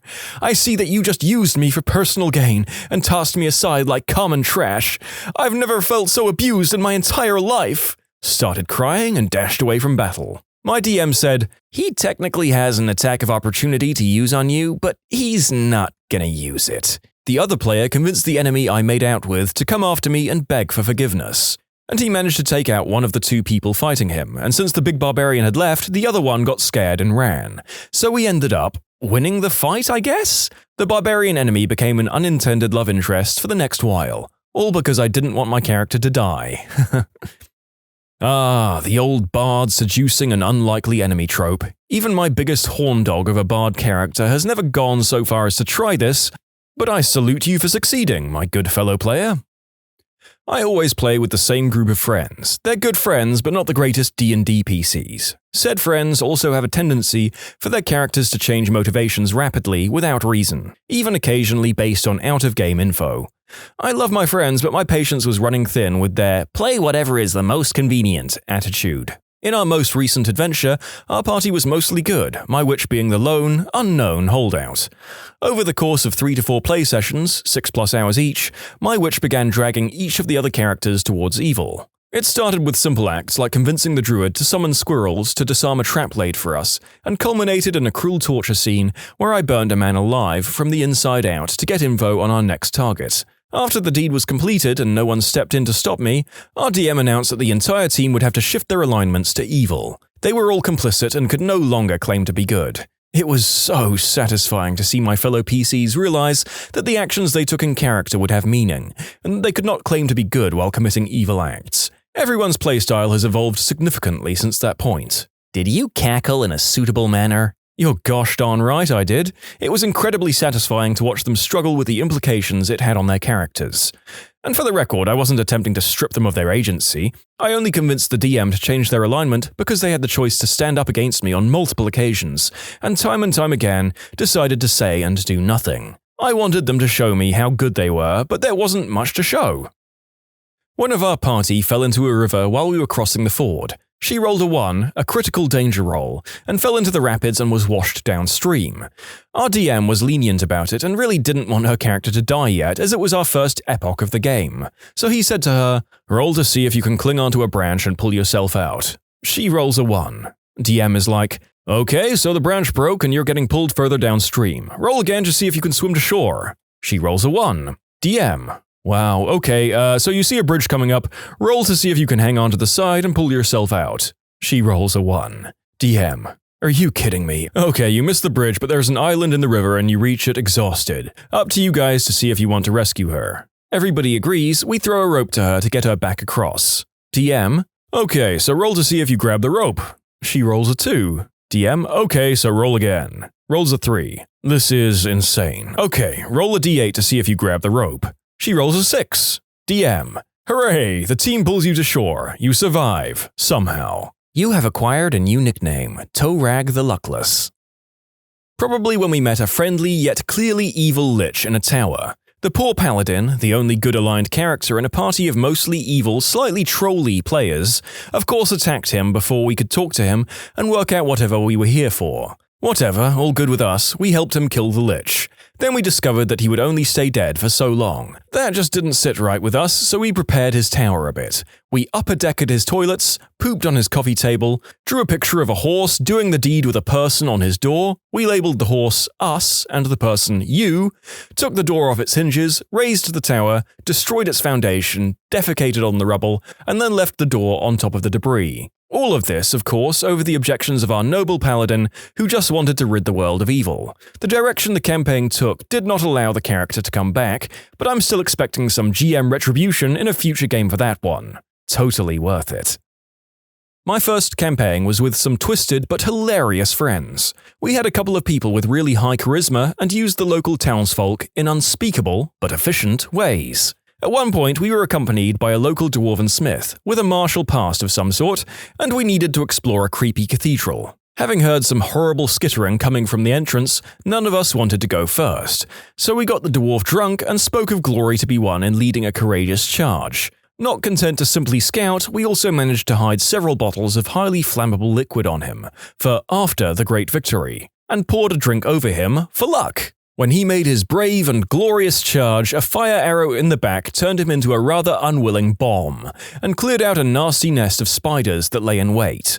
Our paladin was lawful good, but also hopelessly gullible, and went along with our depraved deeds without complaint. Our second and more horrible transgression was just soon after this fiery escapade, when we used a local boy who had been helping us to find his friend as a fishing lure to draw out the queen spider from a pit that looked like certain death to enter. We all set up with bows and some large pieces of rubble at the mouth of the hole, lowered in the poor hapless fellow and dropped everything we had on the spider queen when she came to claim the morsel. Unfortunately, we were only able to recover the bottom half of the lad, but our entirely amoral and lecherous druid declared, "Well, at least we've got the good half." The druid and I were the Oakenrod brothers, an incestuous pair that used every opportunity to slip in references to our somewhat deviant ways. As we found out later, our dearly departed dwarf actually had quite the kinky dungeon beneath his house, and we were sure to make proper use of the facilities for our raucous lovemaking as soon as the group left us alone in the house. I think the DM left that day a little stunned by what he had witnessed. This isn't quite the most murder-hobo-y group of murder hobos to ever murder hobo, but it sure sits in the upper quartile of them. They still don't compare to the games I ran for kids, who were on a remarkable level when it came to lacking morality, although they didn't do quite so much adult stuff with each other.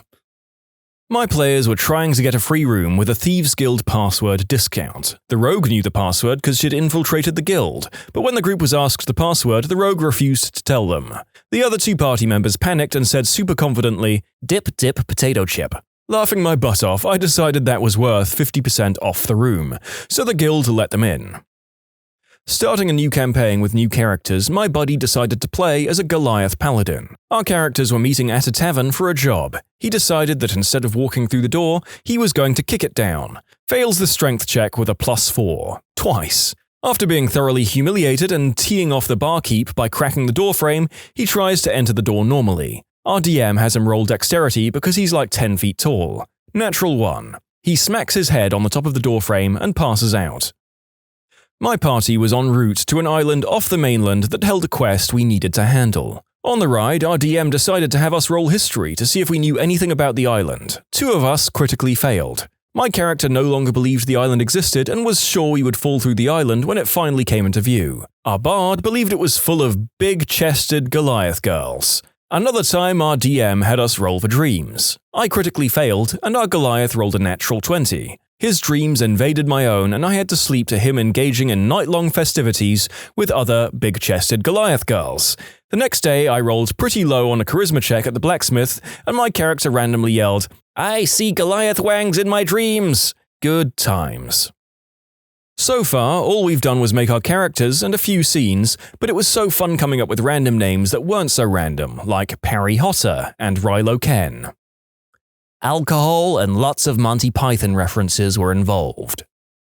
First time I played D&D, I played a chaotic knight. My character would do the most random crap possible, and the rest of the group thought it was ridiculous. One of the quests is to explore a cave, and before we explore it, the entire group rested up outside the cave, and one person takes watch. My character decides that he isn't going to watch over the group and goes to the entrance of the cave and digs a giant hole and covers it, then comes back to the camp. Everyone that I was playing with was literally thinking, what the frick? So, long story short, we explore the cave, kill all the people, and almost defeat the main bad guy. But the DM decides that the bad guy flees from the cave, and I remind the DM that I want to roll for the bad guy to fall in the ditch and die. I roll a natural 20, and the bad guy falls into the hole and dies. The DM is teed off. Everyone in the group is dying of laughter because my character's idiotic nature saved the quest. In Pathfinder, there's the time I started a prison riot with nothing but the message spell and some good bluff rolls. So we were planning to break the whole party out of prison, and to do that we needed to distract the guards. My character, a catfolk sorcerer with the Rakshasa bloodline, gets the bright idea to get the prisoners fighting among themselves. One of the powers of the Rakshasa bloodline that's available at creation is the ability to give yourself a +5 bonus on bluff checks a number of times a day equal to 3 plus your charisma modifier. This character's modifier was +4, so it could be used a total of 7 times a day. Bluff is a class skill for a sorcerer, and we were playing at first level, so I had a rank in it, for a total of 8 points in it. But I was also using the Clever Cat racial feature, which gives a +2 to bluff, diplomacy, and sense motive. A total of +10. So all in all, up to 7 times a day, I could roll bluff with a +15 bonus at first level. Now, with that context established, this prison had anti-magic crystals in it because the dwarfs running it aren't stupid, but I managed to make all of my rolls to successfully cast my spells through the anti-magic. I start imitating the voices of people using the message spell. Message isn't telepathic, it produces an audible sound which seems like a whisper to anyone who isn't directly intended for. So, people are looking at each other like, "What the frick did you just say to him?" because they think they hear a dwarf mumble something rude about how small a minotaur is in their area. Soon, chaos breaks out and I'm just standing in the mess hall, looking innocent while the rest of the party tries to grab gear and take out the guards. It was hilarious and it made me fall in love with the character. Our party had been temporarily deputized so we could help catch some criminals. We got these little badges we could flash to get access to parts of the city we shouldn't have been able to go. Our rogue, being a typical rogue, decided he wanted to rob a particularly hefty-looking coin purse from someone at a tavern. He manages to hand the bag off to someone else in our party, but he's cornered by the private security of the person he stole it from. We picked a bad target. This person was important. Thinking quickly, my bard grabs our rogue, wrestles him to the ground, and flashes his badge. I convince them I'm an undercover cop and we've been tailing this guy. I proceed to arrest our rogue and contact the real police to come handle the search for the stolen purse.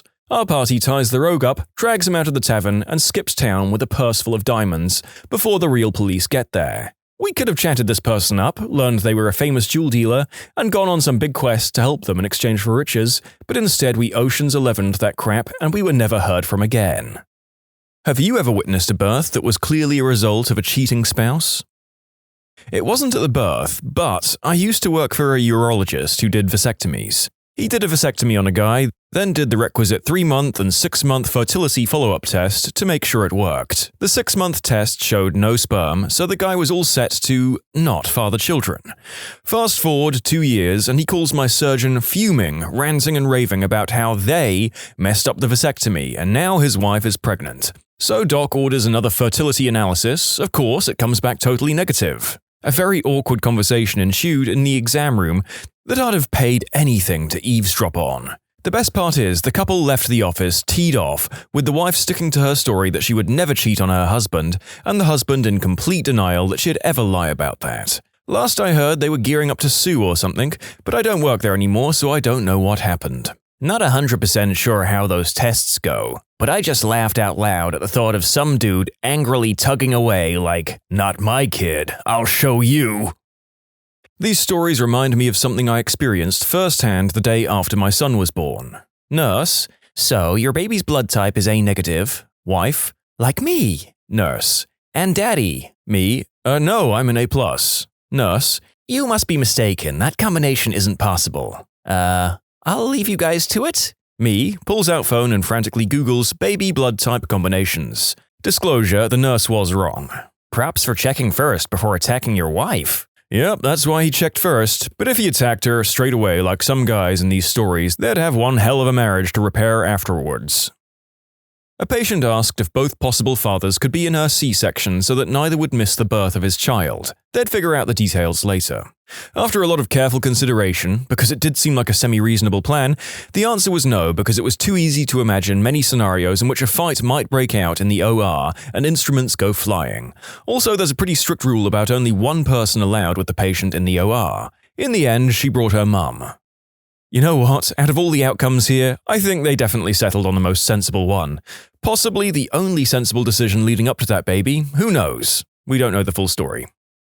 A friend of mine went through it. He went down a dark path of substances and we'd lost touch after a big fight about how he was messed up all the time and he was wasting his life. He contacted me out of the blue to say that I was right. He needed to step up and be responsible, and that he'd quit everything cold turkey because he was going to be a dad. Apparently, he was going to help his girl get sober and they were going to have this kid and get married. He really got his crap together over the course of the pregnancy. He was clean, got a job, and got a nice place to live. She was not so dedicated. She continued to use all kinds of substances throughout the pregnancy. She ended up going into labor early at 26 weeks. She gave birth to a premature, addicted baby boy. He went directly into the NICU. She stayed at the hospital and visited the NICU until she was released. She then disappeared. She never visited the baby, never called to check on it, didn't go home, just fell off the face of the planet. He, however, spent every spare second at the NICU with that baby. However, as the weeks passed, it became pretty obvious that the baby wasn't his, as skin tone evened out and hair came in.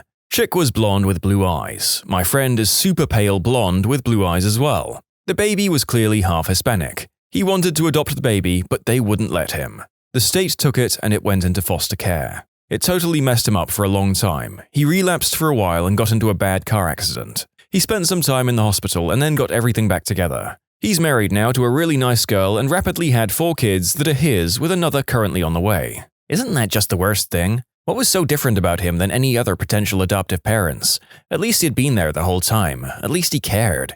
Did they really think putting the baby into a convoluted foster system was the best thing for him? Glad the dude's doing well, though. Probably his history with addiction, which may have come with some legal troubles, which worsens the situation in the eyes of CPS.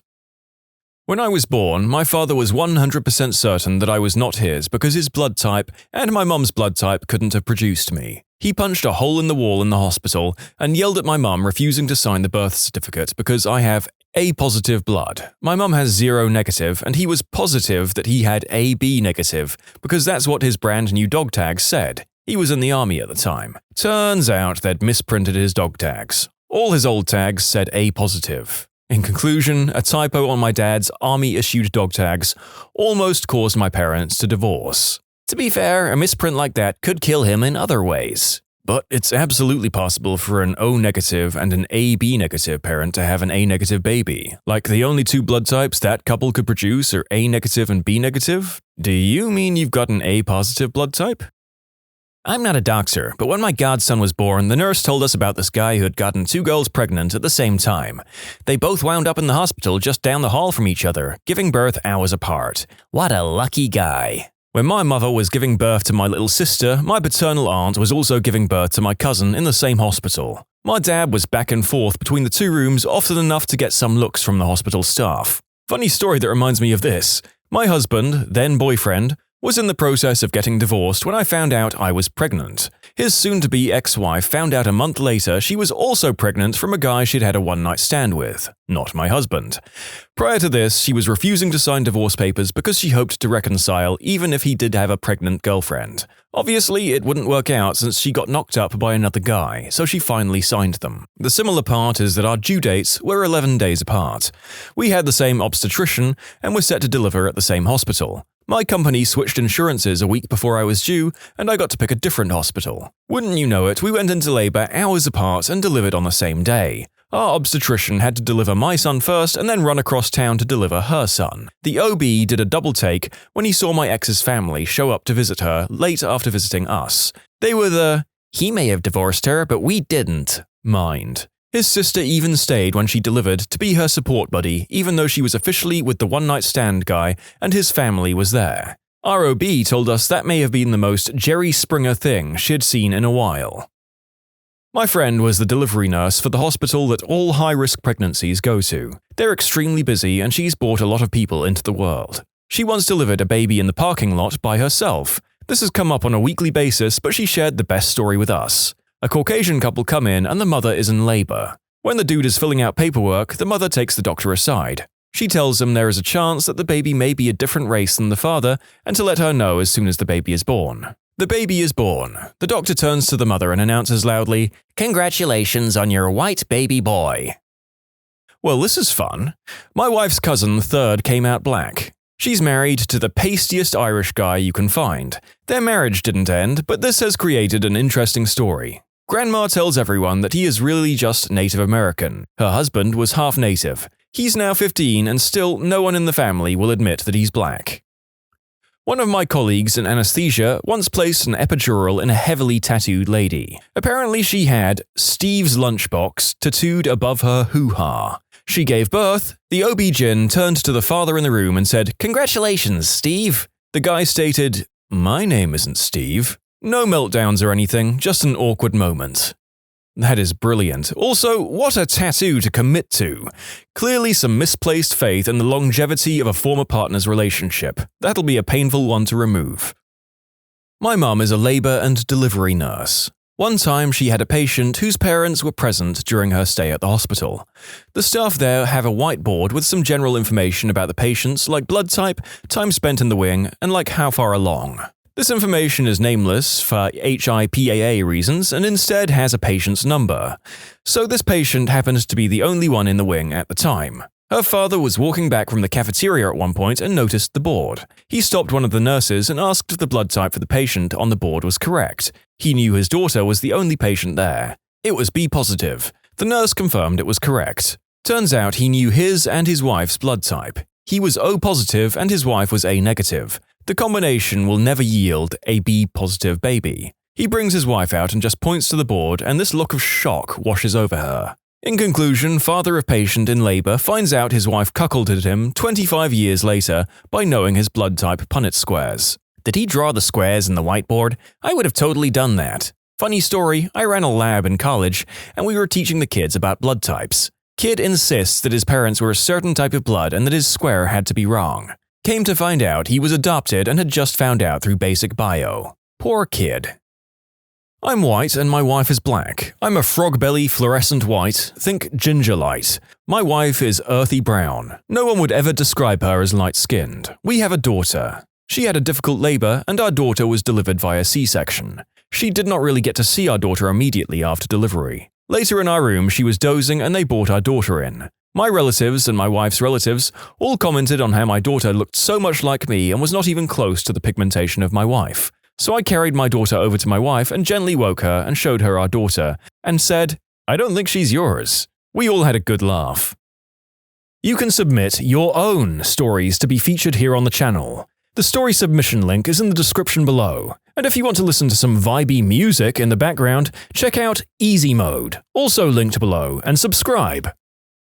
My friend told me this story of hers. Woman and her husband were having their first child and it was the friend's first ever delivery, OB-GYN. When she got the baby out, she looked at it, then looked at the parents and asked, "Okay, which of you has 6 fingers?" The mother broke down crying, yelling "I'm sorry" to the husband. Their neighbor apparently has 6 fingers. Did the father begin a lifelong quest to bring the six-fingered man to justice? That is inconceivable. When my wife was born, she was very yellow, and the nurse quietly asked her mum about the paternity when the dad was out of the room.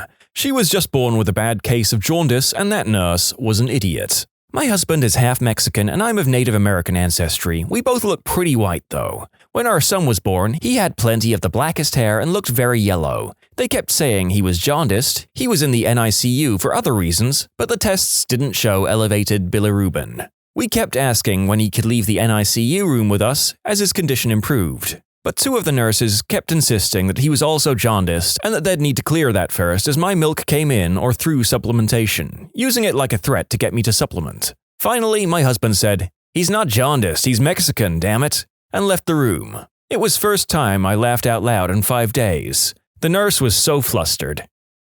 My best friend's stepbrother was that guy who found out he wasn't the father because the baby was black. I'll try to make it short. Dude had gone to rehab twice and was doing really well. He came back home for a weekend and screwed his ex-girlfriend, left and went back to his home state to continue his newfound life. Got the call that she was pregnant and dropped everything to come back and be a father. We were really worried he would relapse, but he was great. So 9 months of preparation goes by, he was going to be an awesome dad. All worries about relapsing were gone and he seemed ready to become the best dad he could ever be. Baby comes out, everyone's happy. Nurse takes him aside and after a few minutes says, "I want to ask you something. You do know that's not your kid, right?" He says, "What do you mean?" "Well, that baby is at least half black, but the pigments are probably going to really darken." So he goes over to his ex-girlfriend and asks if there's any way what the nurse told him is true. She starts sobbing and breaks down completely. Admits that she screwed someone else right around the time he came back. So he says, "All right, I'm glad you and the baby are healthy. Have a nice life." Walks into the waiting room where all the grandparents are waiting. Cheers, celebration. "Everything good?" "Yep, healthy baby, healthy mom. I'm not the father. I'm out of here." And walked right out the freaking door. The girl's parents even wanted him to pay and support. He moved back to where he got his life back together and is doing incredibly well. But man, I wish he had all that time back. At least he only wasted 9 months. If she had banged a white guy, they might not have noticed for 18 years. This is clearly an incredibly complex and nuanced problem. She was single and clearly shouldn't be judged for behaving as such, but maybe be upfront about seeing other people around the same time? Or with hindsight being 20/20, use protection. This story sucks for everyone involved. This one's about my mum. She had my brother when she was only about 16 and had a very hard birth with him. Back in that time, the husband wasn't allowed in the labor room and my grandma was at work. When my brother was born, he got stuck, so they had to use forceps and he was also jaundiced, so he looked like an Asian baby. My grandma turns up after work and is looking at all the babies in the room where they were kept and asks which one was her daughter's baby. The nurse points to my brother, and him, looking all Asian, my grandma storms up to my mum in the ward and said, "Which Asian guy did you sleep with?" Well, my mum thought she was joking, so she said, "I don't know, it was too dark to see." My grandma then proceeded to hit my mother until a nurse came in and explained. My brother is now 44 and as white can be. So I'm an NICU nurse that was floating to the nursery. A baby was born with a specific genetic abnormality, he had one missing limb, but was otherwise doing fine. The pediatrician was in the parents' room discussing with them the follow-up type stuff for the baby, appointments with a geneticist, an orthopedic surgeon, etc. At some point in the conversation, the mother asked what the baby's blood type was, to which the pediatrician responded with A positive. The father of the baby insisted that was impossible, as he and his wife, this was their third baby, were both O negative. The pediatrician got totally flustered and came back to the nursery to verify the lab's results. The baby really was A positive. We even went so far as to redraw the baby's blood and retest it. Nope, A positive. There is absolutely no chance that the baby belonged to that man. The husband left the hospital soon after and didn't show up again until it was time to pick up the mum and the baby to bring them home. The mum spent the rest of the hospital stay lying alone in the dark, mostly hiding under the covers. My aunt is white and so was her husband. He passed a while ago. When they finally had a kid, my cousin was black. The family decided to ignore it, my uncle included. This was 1989, and to gain my young teen cooperation, I got an early Christmas gift, a Sega Genesis. Love my cousin. Not me, but this was an odd one that I heard because I casually knew one of the parents. The father, to be exact. He came in freaking out because his wife had a kid. Well, he was white, she was white. The kid was born with a very dark skin tone. He instantly dumps her and starts filing for divorce. She has no idea what the heck happened. She forces a DNA test on him before she'll do anything. 3 months later, well, turned out it was his kid. Her parents, his parents, everyone, think he is a butthead. His mother apparently had a black grandmother. So the genes came through extra strong somehow in their kids so many generations down the line. Safe to say they're going through a heck of a lot of therapy. She never cheated on him and he never believed her despite all her serious protests. Been about a year now and it's better but still not perfect. This happened to my brother's friend. His mother didn't tell him his father was black, so he grew up believing he was white. He got his girlfriend pregnant and the baby came out looking more black than he did. He stormed out, broke up with her, and kicked her out. After that, he confided in his mother about the situation, and that's when she broke the news to him. He felt like a butt and a half. She took him back, but he had to work for it. She was, of course, hurt by his accusations. But as far as I know, they're still together.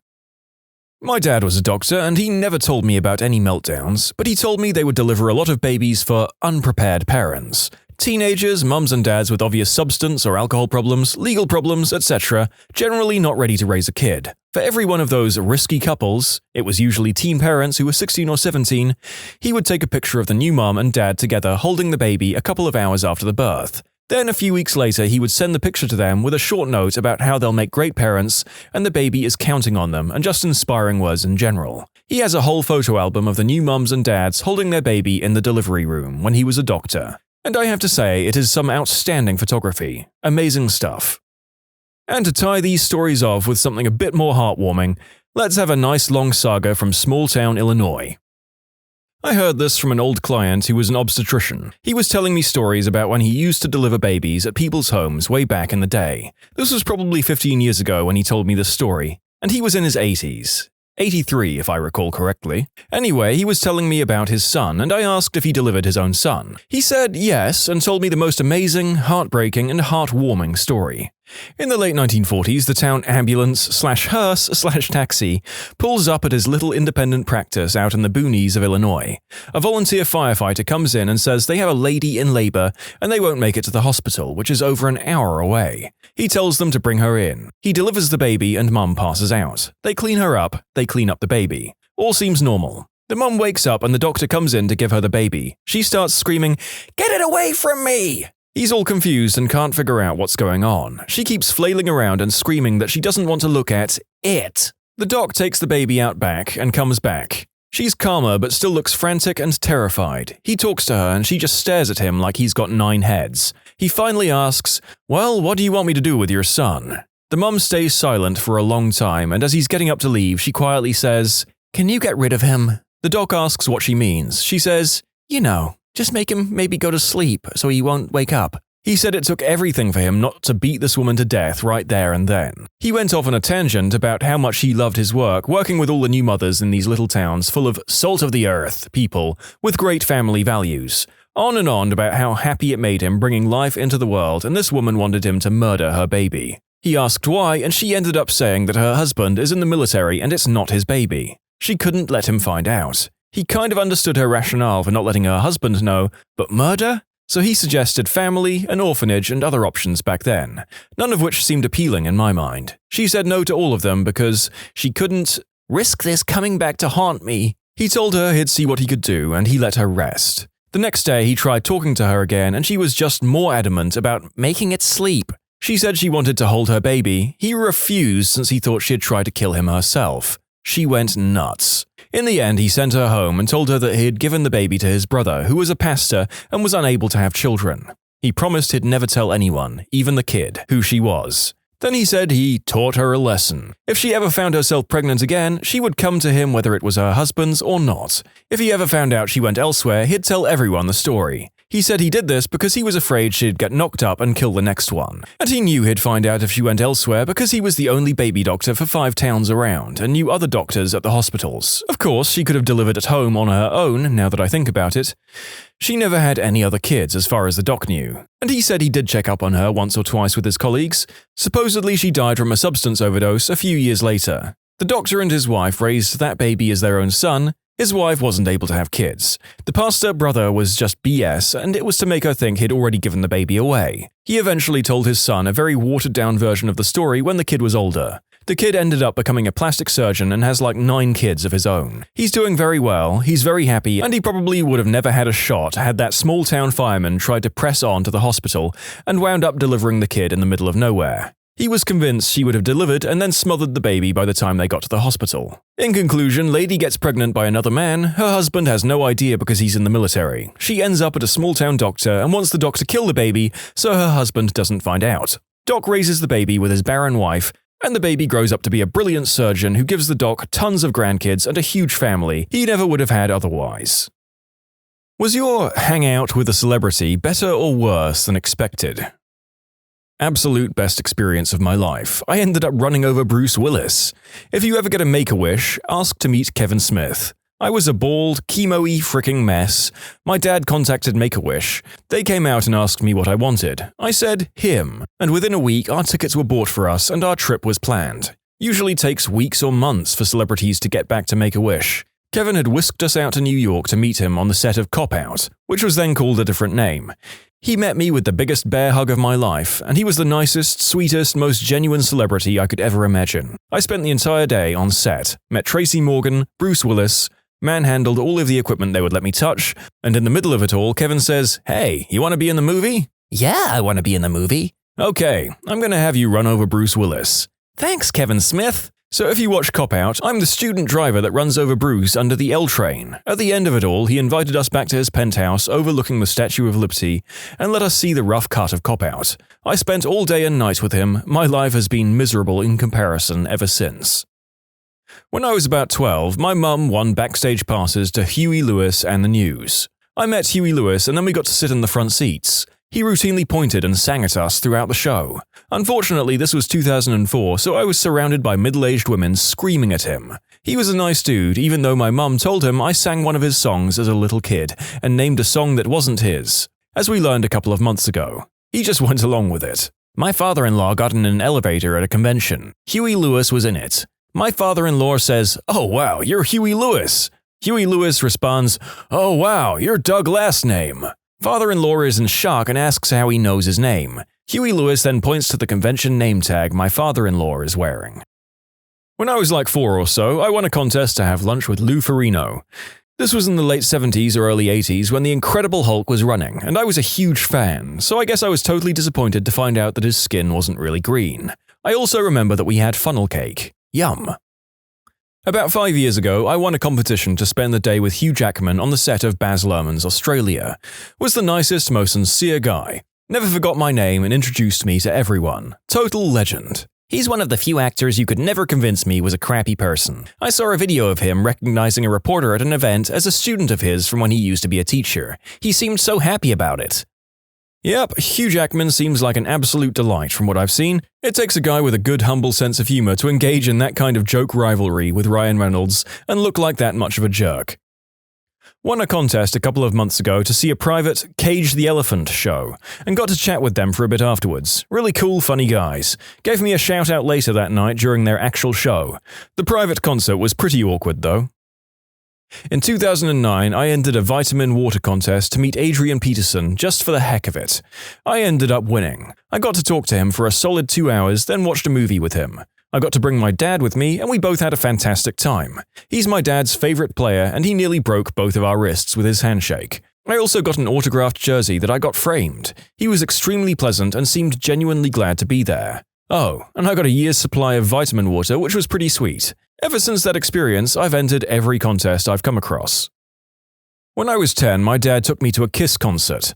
Poison opened up for them, and we got to go backstage. It was kind of cool seeing all these huge guys with long hair that I had no clue who they were. Gene picked me up and called me handsome. That's all I really remember about it, though. I met Richard Simmons at Walgreens. It went exactly as you'd imagine meeting Richard Simmons at Walgreens would go. I met Richard Simmons at the Gap in Santa Monica. I was buying a gray shirt and he comes up to me and starts going on and on about how gray is a bad color on me and I must wear purple. The color of royalty and passion. He was outrageous and exactly like he is on TV. He then walked around and picked out some purple shirts, went up to the counter, and had some woman, his assistant I assume, buy them for me. He kept asking me if I was single or in love. I'm a dude with a girlfriend. In conclusion, Richard Simmons bought me some purple t-shirts from the Gap. I nearly forgot his best line. When I was like, "Are you sure?" to buying me the shirts, he responded, "Don't worry, honey, I made a lot of money on my CDs." Well, I won a contest with Radio Disney to see a Seattle Sonics game with the band, Jump 5. I was 10 or so at the time, and it was pretty freaking cool, not so much to brag about now. A friend of mine got to meet Roger Bumpus, Squidward from SpongeBob, and overheard him curse. My friend said, "Squidward, you said a bad word." Roger turned to him, looked him in the eye, and said, "The frick I did." He then chatted for about 30 minutes and took a picture. Those are sentence enhancers. In high school, 2000 or so, I won a contest where you got to have dinner and meet Kane, the wrestler. We didn't really eat with him since he wore a mask, we sort of ate in the room with him there. He got a bunch of food to go and presumably ate it on his way to the next destination. The character of Kane didn't really talk, so there wasn't much interaction besides a handshake and a photo. It wasn't a bad experience, but I kind of thought there would be more to it. 2 months ago, in December 11th, it was the first Foo Fighters concert in Mexico, and just a couple of days before I happened to win a meet and greet with the band. I was so excited to meet my favorite band. All the band members are so awesome to hang out with, although the meet and greet is only like 10 minutes. I was able to chat with every member of the band, take a pic with all of them, except for Taylor. Pat gifted me one of his guitar picks, the band signed me a vinyl, and Dave Grohl took a selfie with me. It was one of my best days ever.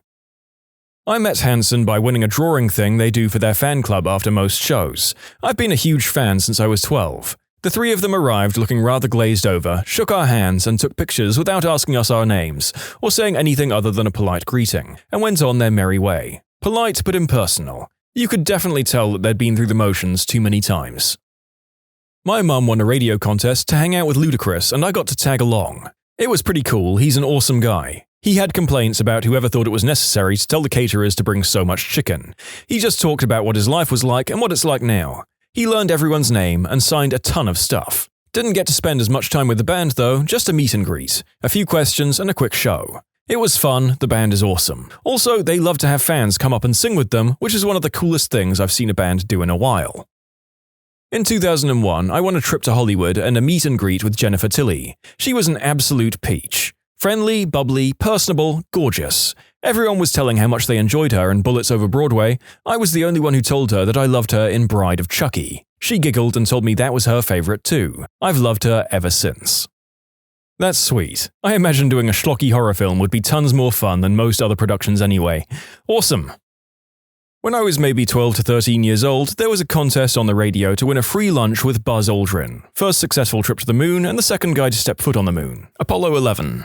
At a Planet Hollywoods, or some similar themed restaurant. The question on the radio was simple. Name the 3 men in the Apollo 11 missions. My mum, who was driving me to basketball practice, swore the third guy was named Shepard or some other name.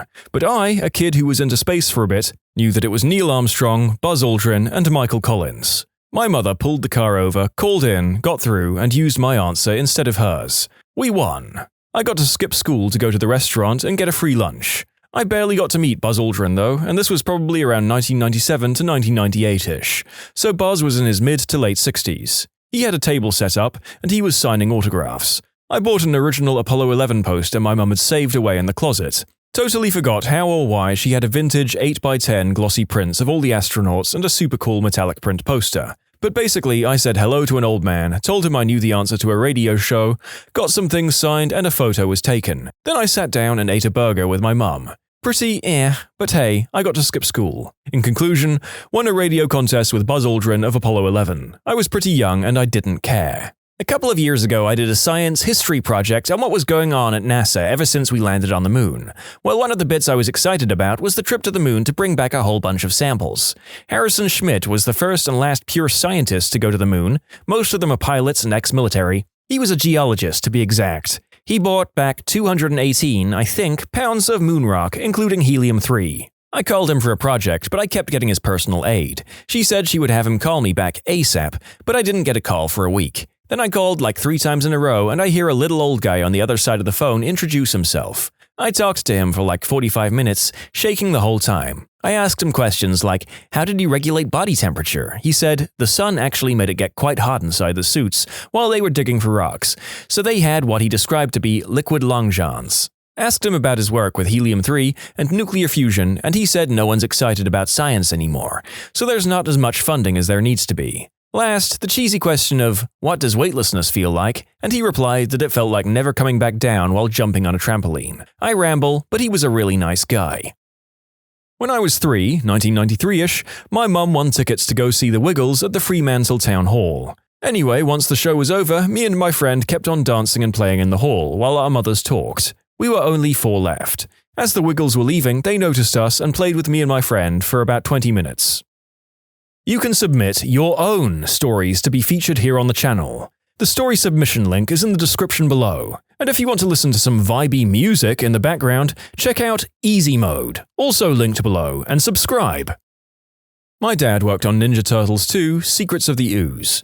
I got to meet the Ninja Turtles, hold Leonardo's swords, and hang out on set in the junkyard scene with the Foot Clan. It was kind of a big deal. Just a little extra info, I also got to visit the laboratory that the ooze was housed in that the Foot Clan stole it from. Also, I've told this elsewhere, but it's one of my coolest memories I have.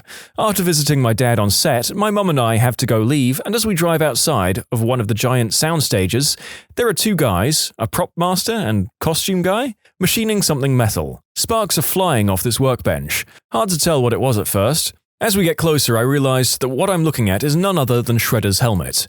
But not just Shredder's normal helmet, it's the helmet of Super Shredder. Helped install Tom Hanks' home office, computers, printers, etc. He was really nice, does that count? He gave the 2 of us cookies. Computers? Printers? I thought he only liked typewriters. They're not AOL compatible. A friend of mine had cancer back in 2nd grade. The Make-A-Wish Foundation set him up to go with a friend to meet Fallout Boy. I got to be that friend. We got front row tickets to one of their concerts and we got to go backstage and meet them. I don't remember a lot of it, but they were really cool dudes and gave him a signed guitar, so that was cool. In '96, I won a contest to meet Adrian Paul of Highlander. We chatted about nerdy stuff, and years later, when I had my firstborn child, he contacted me to give congratulations.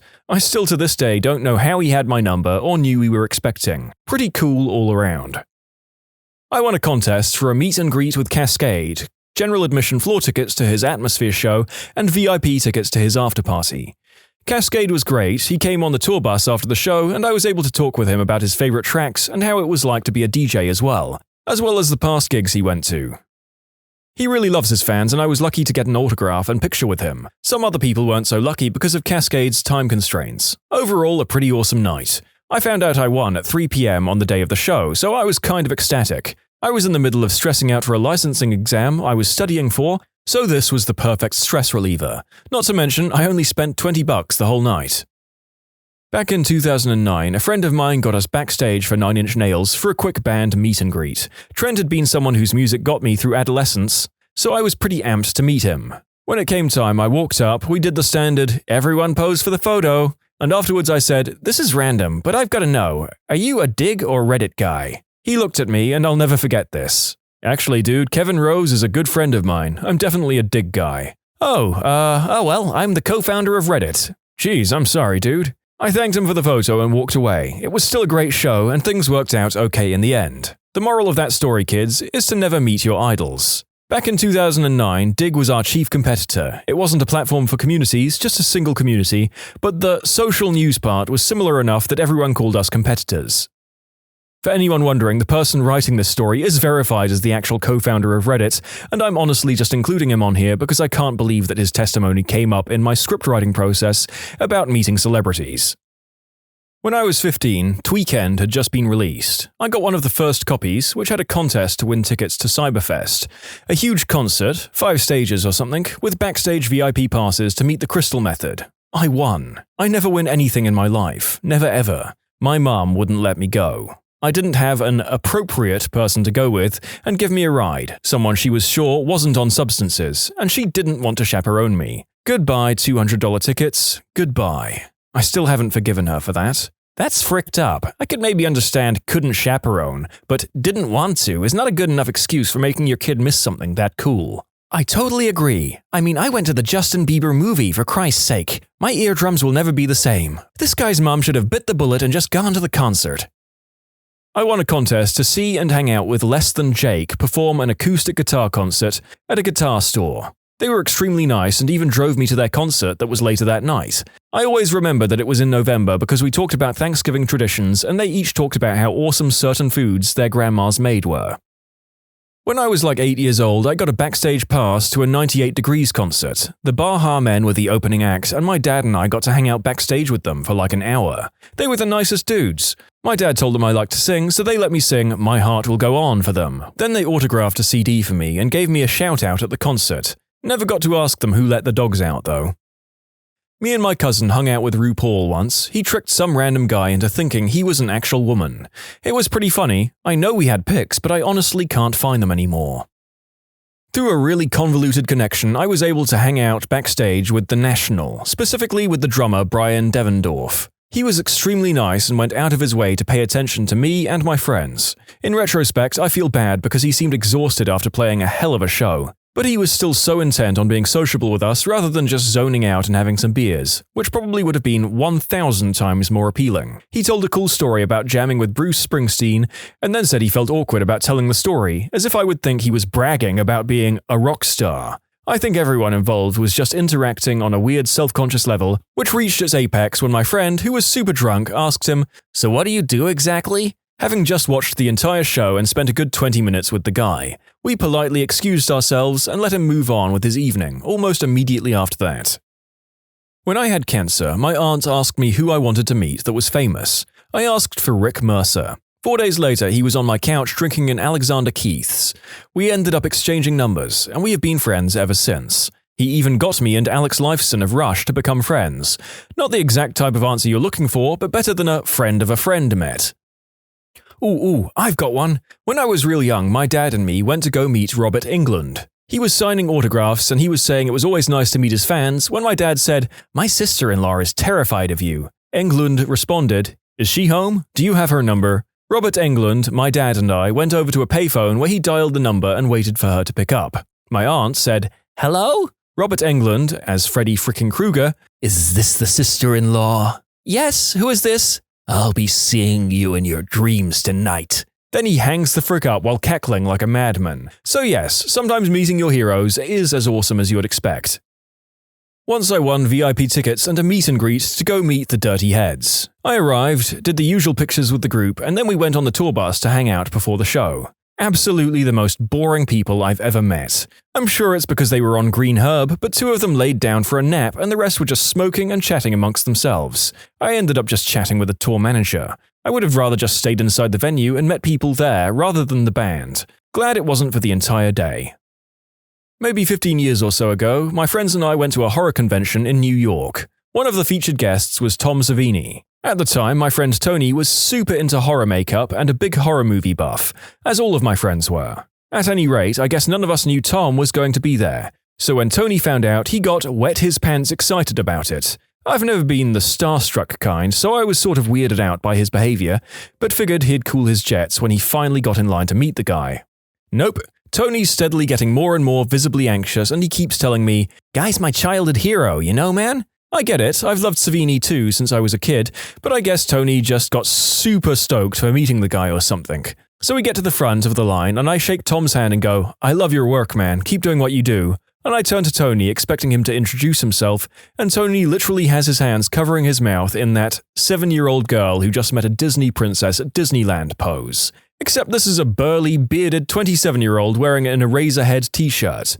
We stand there for like 5 horrible seconds, and I kind of turn to Tom to say something on Tony's behalf, and I get about a quarter of the syllable out of my mouth before Tony blurts out, "Childhood hero!" and runs out of the conference room, leaving me standing there with a very bemused Tom Savini. I don't even remember how I recovered, I just think I said something along the lines of, "He's a really big fan of yours, thanks for your time," and walked with about as much dignity as I could muster. I didn't win anything, but I did make Steve Martin uncomfortable. My then-wife bought tickets to see him receive the Mark Twain Award for Comedy at the Kennedy Center. My wife and I had been out at a bar and I was finishing my gin and tonic. I ordered a second. As the bartender delivered it, the lights flashed. That's the indication that it's time to get seated. I tossed my gin and tonic down my throat and headed toward the ticket ripper lady. As she inspected our tickets, I asked, "I'm sorry, where's the closest men's room?" "Up the stairs and to your left." "Thank you." And I went up the stairs and turned to the right, because I'm an idiot. But I saw a sign that said men's room. Good enough for me. I headed for the door, I peed, flushed, and turned around and washed my hands. No paper towels, no regular towel, nothing. I'm in a suit. I can't exactly wipe my hands on my pants. I'm stuck. I finally just decide to leave my wet hands held in front of me like a surgeon freshly scrubbed for surgery, and I leave the men's room. And I find my wife telling Mr. Steve Martin, "No, I don't really get your comedy. We're here because my husband is a huge fan. Oh, here he is. Roman, Steve, Roman." I blurt out, "I really am a huge fan." And he sticks out his hand for a reluctant handshake. I stick my still dripping wet hand in his and shake vigorously. "Congratulations on the award, Mr. Martin. Sorry about the wet hand, I just peed. We should be getting to our seats. It was an honor to meet you." And with that, I let go of his hand, and my wife and I left for our seats on the exact opposite side of the balcony. Just before we rounded the corner, I looked back and saw Steve Martin standing beside his balcony door, looking at his wet hand. I knew what was going through his mind. I can't even wipe my hands on my pants. I'm wearing a stupid suit. Medical professionals. What's the best reaction you've seen from a dad during the birth of his child? I've been told that my dad's response to my entering this world was, "It's a person." I was born in the 80s and the ultrasound technology wasn't that great. What my parents didn't know was that instead of one baby, there were two. Our hearts were beating at the same time and they could never really tell the gender, so they thought it was just one baby. So I came out. Then my mum says, "Doc, I still feel pain." And he looks and says, "I see another head." Apparently my father said, "What the frick? Whose baby is that?" And then my sister popped out. They were obviously floored. When I was born, my dad pulled out a Sharpie and drew a star at the bottom of my foot, to make sure they didn't lose me. Fun fact, if you do that to a premature baby, it can leave a permanent tattoo, because the skin isn't done yet. The more you know. So if I wrote "Made in China" on a preemie baby's foot. I was a C-section baby. A couple of years ago, the topic came up with my parents while drinking. I mentioned that this sounds kind of gross. My father looks me right in the eye and says, "Have you ever seen Alien? It was just like that." I've seriously threatened my wife with watching the Alien trilogy while she was pregnant. I almost passed out at the first C-section. We named our eldest daughter Ripley as her ultrasound photo made it look like she would emerge teeth and claws flailing. When I was born, my father, who's a gynecologist himself, came from watching me do my big entrance, or exit depending on how you look at it, and said to my mum, "You're not gonna believe what you just did." I was over 10 pounds at birth. For some reason, when they mentioned that their father was a gynecologist, I imagined him holding up a judge's number rating once the baby came on out of there. I don't know why, other than that his job would make him maybe a little more detached from the emotion of it all. Some more comments to follow. My uncle was 13 pounds when he was born in the late 1930s. My grandmother was 5'1" tall and he was her first child. That woman had a uterus and a hoo-ha of steel. No other explanation. Apparently she couldn't feel her legs properly for about 3 months afterwards. I was 11 pounds even. My mom came so close to breaking my dad's arm, they gave her a rolled-up blanket to squeeze instead. Luckily, I was a pretty quick birth, 5 hours, I believe. My dad went to the hospital to visit me and my mum at the time. After hearing a baby's screams so loud you could hear it in the elevator, he turns to the nurse with a silly grin on his face and tells her, "Well, this one has quite the vocal cords. I'm feeling sorry for his parents already." She turns to him and tells him, trying not to laugh, "You're telling me, it's yours." My dad missed my birth because he was choking on a sandwich. Like he was super excited and choked, or just an unfortunate coincidence? My dad missed my birth because he was buying a lottery ticket one state over. My parents weren't married and I was unplanned, and if my mum is telling the truth, he didn't want me at first and had wanted her to get a termination. It was only until after he held me for the first time that he realized he wanted me. And he's been a very good dad, thankfully. A story comes to mind of a friend who, when his son was born, just started crying hysterically and hugged everyone. The doctor, nurses, he even ran out into the hallway and hugged people visiting other patients. Always makes me smile when I think of it. My friend told me his story. He was born with the umbilical cord wrapped around his neck. So, he was a little purple when he was born. His mum couldn't see what he looked like. His dad told her, "He looks like a California raisin." Ha! I actually had the reverse problem. I was hyperoxygenated and was red. My dad actually said, "Put this one back. She's not done yet." My husband coddled our first son because I wanted him to have something with his son I could never have. I saw him holding this red, wrinkly, swaddled little baby and said, "Oh, look, they dressed up a potato like Mother Teresa." My dad is a carpenter and was at work when he was told that my mum was in labor with me. His reaction? He went into a shocked stupor and accidentally shot his thumb with a nail gun. And that's the story of why my then 11-year-old sister had to fill out my birth certificate. Did she get to name you too? Be honest, is your name Poohface on your birth certificate? My friend got to name his little brother, named him Leonardo after a ninja turtle. My birth was both a terrifying and wonderful day at the same time. My mother hemorrhaged pretty badly, so my dad had this turbulent hour in which he was both crying with joy over the birth of his first child and also with terror at the thought of losing his wife. The doctors wouldn't let him back in the room while they were trying to save my mum's life. So apparently for this hour, all he did was pace the hallways outside the room holding me, and refusing to let anyone else near me, as if he was already preparing for it to just be me and him. My dad has never stopped being an utterly devoted and emotional father. To all those who asked, yes, my mother survived. At a forceps delivery last night, the dad-to-be was so horrified and impressed by the amount of pain his wife had gone through during her labor that he phoned up his own mum to say, "Thanks." I'm afraid to ask. Forceps delivery? Baby won't come out easily from the birth canal, so the doctor grabs its head with forceps and helps out. Usually leaves little dents because the baby's head is soft, but those straighten out afterwards. Note, usually straighten out afterwards. Multiple Redditors still retain scars and elongated heads. Thanks for the nightmares, guys. I think I finally decided to never give birth. When I was born after 13 hours of labor, my dad looked at my full head of black hair and blue eyes, looked at my mum and said, "Are you sure she's mine?" My grandfather was the one the nurses let carry me back to my room post-cleanup, and when my mum asked if I was okay, he said, "Yeah, I don't think the extra 2 toes will be a big hindrance," which led to my mum frantically tearing the blankets off to check my toes. Basically, the men in my family are buttholes. My brother was born about a year after me, and my mother had gone into false labor so many times that she only knew she was really in labor when she couldn't sleep that night. Anyways, later at the hospital, the doctor said that she was going to be in labor for a lot longer, so he went and ate dinner. She wasn't in labor for much longer. My grandmother delivered the kid and was holding him when a nurse walks by and says, "You can't do that." My grandmother retorts with, "Well, I'm not going to put it back." That doesn't sound like a very good nurse to me. No, that doesn't sound like a very good nurse. What did she think the grandmother was going to do? I imagine there was a fair bit of shock involved with realizing that a patient's family had delivered the baby instead of the hospital, but still. My father, up until I was born, had not seen a newborn baby, like ever. Naturally, he assumed that all babies look like they do in movies or commercials. As you can imagine, he was quite disappointed when an alien-looking thing is handed to him and introduced to him as his daughter. He handed me back to the doctors and went outside for a smoke to calculate how much all of the plastic surgeries were going to cost. Newborn babies are kind of gross looking, sticky and covered in baby cheese. Baby cheese? Well, now I'm not finishing the rest of my sub, thanks.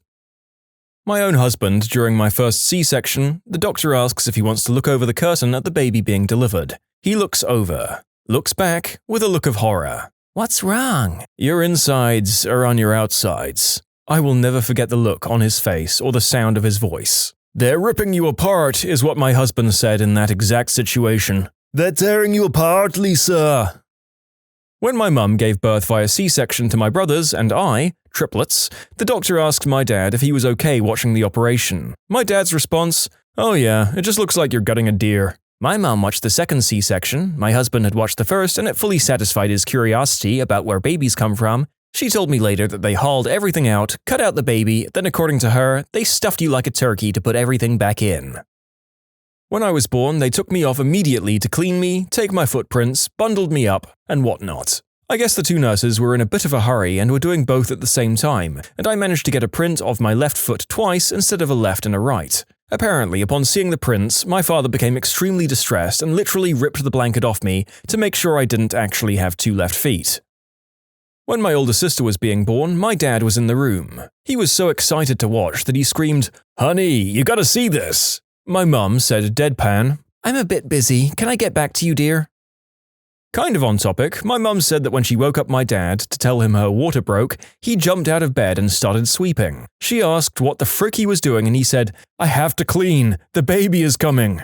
Just imagine what he's gonna think of these floors. "Get out the fine china." According to my parents, I was a super fast delivery. Like so fast that the doctors and nurses had stepped out of the room to go to attend to someone else, and my mum grabbed my dad and told him to get ready to catch me. My dad didn't even have time to put on gloves and had to catch me, baby gunk and all. Apparently he smiled, passed me to the nurses, who came rushing in, kissed my mum on the lips, then leaned over and vommed everywhere. In conclusion, baby gunk and spew. Medical professional here. We were trying to get mum to push for at least 10 seconds with each attempt at getting baby out. So I'm counting down from 10 and ask the dad to join in just as baby's head appears. 10, 9, 7, 4, 7, 3. The guy was so excited and nervous and caught in the moment that he forgot how to count. One of the most precious moments I've gotten to be a part of. You can submit your own stories to be featured here on the channel. The story submission link is in the description below, and if you want to listen to some vibey music in the background, check out easymode, also linked below, and subscribe.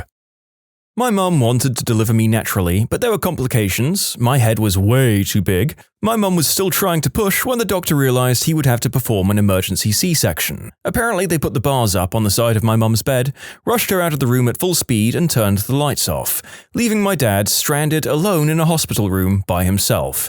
He said he didn't know what to do, so he just sat down, still in the dark, and waited for someone to get him. A little over an hour later, a nurse came in to prepare the room, found my dad and brought him down to the nursery to see me. I laughed so hard just thinking about my father sitting alone, in the dark, in a random room in a hospital while I was being born.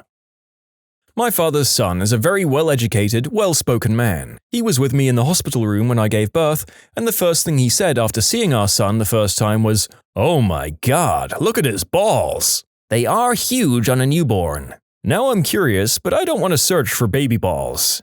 Oh, here you go. Attached pictures and hyperlink for educational purposes. Wait, NSA, Prism, frick! Well, you took one for the team there, pal.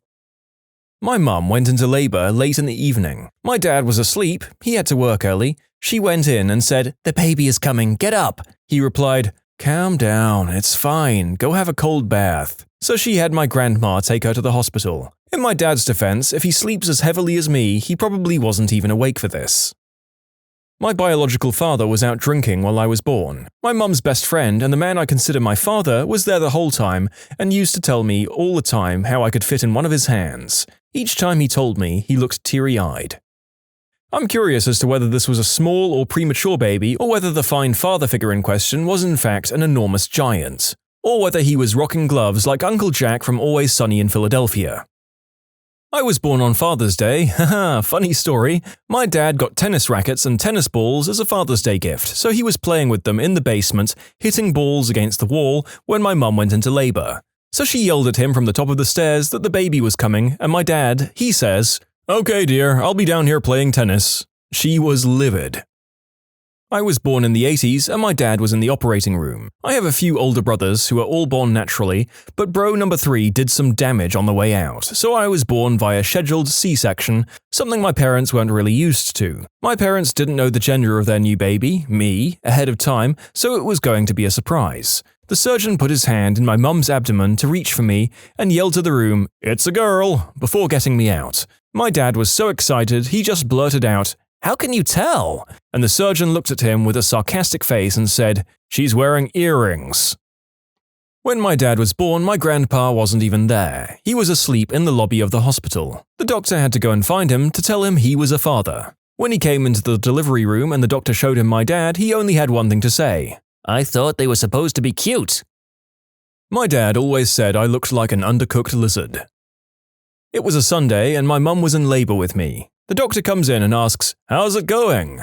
Mum? "Oh, I'm feeling…" "Oh no, the football game. The Bears are playing and how's it going?" My dad? "Up by 7. I was delivered by C-section, but apparently my mum's contractions were so intense that while she was holding my dad's hand, she squeezed so tight that she broke it. Mind you, my dad is 6'4" with huge hands and my mum is only about 5'5". The day I was born, my dad took me down every hall in the hospital and showed me off to everyone who would look. "Look how beautiful my little girl is." My mum said he was gone with me for over an hour. That is just the sweetest thing. Put a big grin on my face. "Look at this beautiful thing that I made." "All by myself." Well, me and my wife, we get to keep it. I was in the OR assisting with a C-section. Dad was there and he passed out and crapped himself. I thought that was pretty fantastic. My dad likes to tell the story of my birth over and over. They knew I would be born early. At 6 months, the doctors realized they couldn't keep me in any longer. They warned my dad that I wouldn't cry because I was so premature. Not only did I come out mad as hell, but I screamed my little head off too. They told my dad that at 2 pounds I only had a 5% chance of survival. 1973, mind you. I proved them wrong on all counts. My dad broke his back a few days before my mum went into labor with my brother. He was still in the hospital recovering from surgery, not able to walk around yet. My mum went into labor in the same hospital, and my dad demanded for a large enough room for 2 beds and that they wheel his butt down to her room so he could be with her. So my dad was laying in a hospital bed with a broken back right next to my mum when she had my brother. Thankfully not the one that I personally saw, but when my younger cousin was born, they had someone who was still training in the room observing and whatnot. Well, after the birth, she was in charge of taking care of the placenta. It dropped out of her hands and splattered all over the floor. My uncle was so disgusted by it that he fainted. For the birth of my oldest brother, my dad was holding my mum's hand.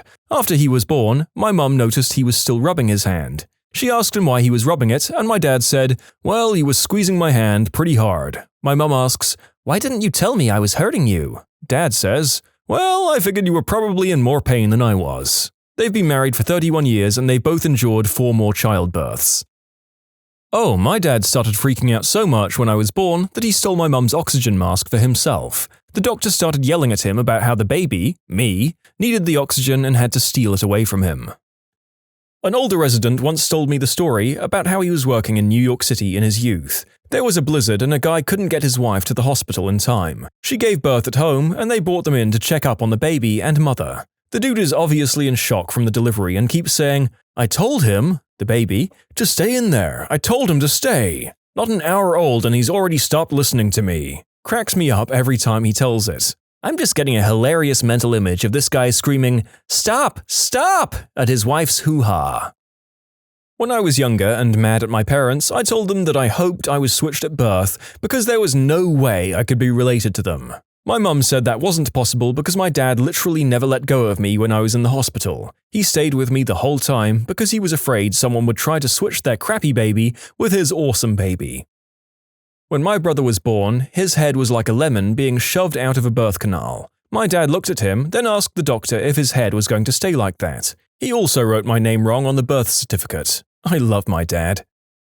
When my sister was born in the 80s, my dad was ill-prepared for what newborns sometimes look like when they come out. Newborn skulls are kind of squishy, so when my sister got squeezed out, her head got a little squished and came out kind of conehead-like. In the delivery room, my dad smiled and said she was beautiful. Then he immediately exited, started crying, and called his friend Mike, a doctor, and said, "I don't know, man, there's something wrong with her. She came out looking like a frickin' hammerhead shark." His buddy had to convince him nothing was wrong and the head would go back to normal. Apparently he kept saying, "But she looks like a frickin' hammerhead," over and over again. Dad here. My second child was born with bright, shiny red hair. Neither me nor her mum have red hair. There were about 10 or 15 assorted doctors, interns, nurses, etc. in the room. One of the interns sees the hair and immediately asks, "So, does red hair run in your family?" Every medical professional in the room sucks in a breath. They knew the dangers of asking such a question, probably from previous births. I looked the intern in the eye and said, "Yes, hers and mine." Everyone breathed a collective sigh of relief and immediately went back to what they were doing. Had I been quicker on my feet, I would have said something to the effect of, "No, wait, frick, I knew it!" and stormed out while everyone glared evilly at the intern. It would have taught him a lesson. My mum loves to tell the story about my older brother, parents' firstborn kid, being born.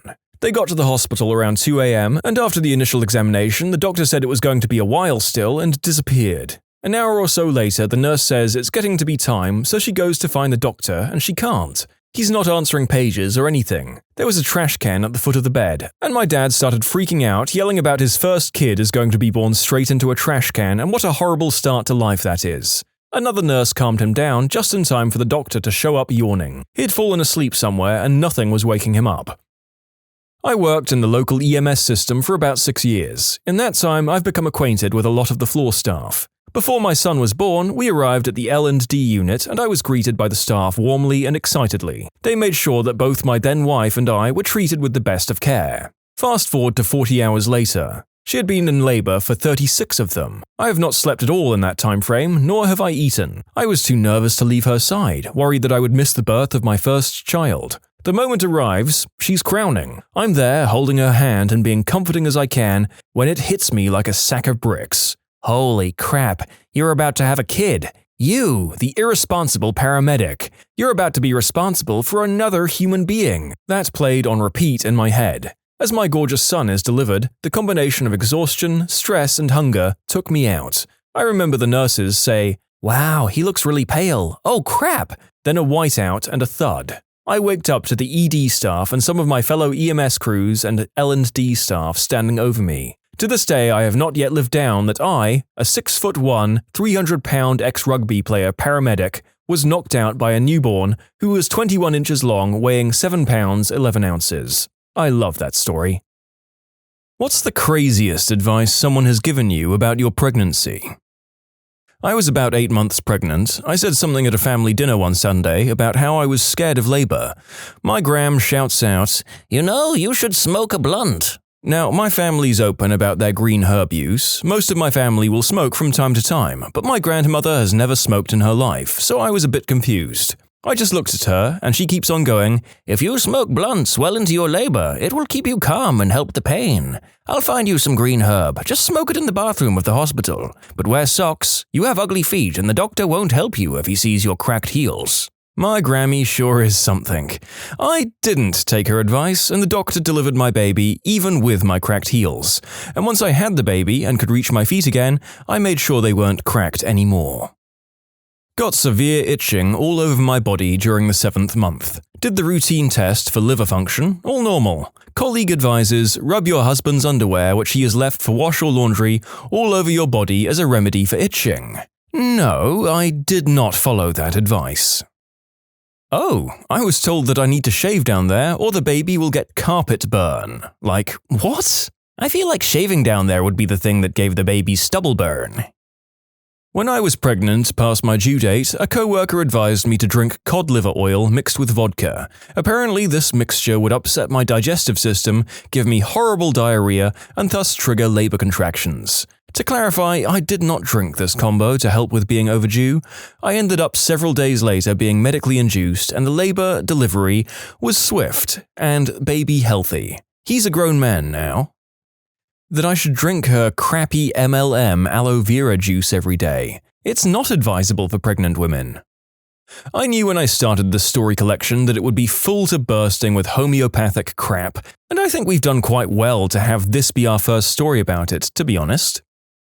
My labor should be painless because Jesus died and erased the pain during childbirth, penalty humans got from Eve. If I feel pain, it's because I don't believe in Jesus' redemptive powers. That's not how that works. That's not how any of that works. Was told not to drink hot tea because then I would boil my baby. The reasoning for this advice was that the umbilical cord acted as a sort of snorkel from the baby to the mother's navel. If the navel was submerged, the baby wouldn't be able to get air. I had a co-worker tell me that eating peanut butter, I was eating an apple with peanut butter on my lunch break, would give my baby cancer. I already thought she was the world's greatest idiot, so that nugget of wisdom was just confirmation. Don't raise your arms above your head. It will tangle the baby's cord and the baby will die. I came here having been given this advice as well. Even worse, the kid was born with the cord around his neck and needed to be delivered by C-section for other reasons. I could tell she wanted to say I told you so. Both mine had their cords wrapped and I had 2 C-sections, but cords wrapped aren't really that unusual. But I'm sure she would have loved to I told you so me. She's also the woman that told me she blames her 1970s potty training techniques for her daughter's bipolar. She feels like common practice was abusive and led to all of her daughter's mental health issues. Not to sit on stairs because it will cause you to have a miscarriage. People are crazy. According to my mother, everything can cause a miscarriage. Stairs, the silent killer. Coffee? Miscarriage. Tea? Miscarriage. Too much meat? Miscarriage. Not enough meat? Miscarriage. Sewing? Miscarriage. Paddling the school canoe? Oh, you'd better believe that's a miscarriage. Had 2 miscarriages before finally having my daughter. Just bad luck chromosomal abnormalities. But she made sure to remind me not to do all those things again next time. You know, just in case. Thanks for the subtle blame, Mom. Not me, but my sister. She had to have an emergency C-section when she had my niece. Her mother-in-law said she wouldn't be a real woman unless she had a natural birth. I was 18 when I had my son and was already terrified. Had to be induced and ended up having to have a C-section because labor just wasn't progressing and his heart rate kept dropping. For the first 1.5 years of my son's life, my mother told me I wasn't a real mom because I had to have a C-section. My mother-in-law said it's okay to drink mixed drinks. She went on to say that my husband was a margarita baby. I now call him that when he gets on my nerves. That is hilarious. It's like, okay, margarita baby, whatever you say. My mother-in-law, don't eat spicy foods or stand under the moon. Ugh. It's the full moon, not just the moon in general. This was a decade ago and my memory sucks. The spicy thing comes from the superstition that spicy foods will give your kid a birthmark.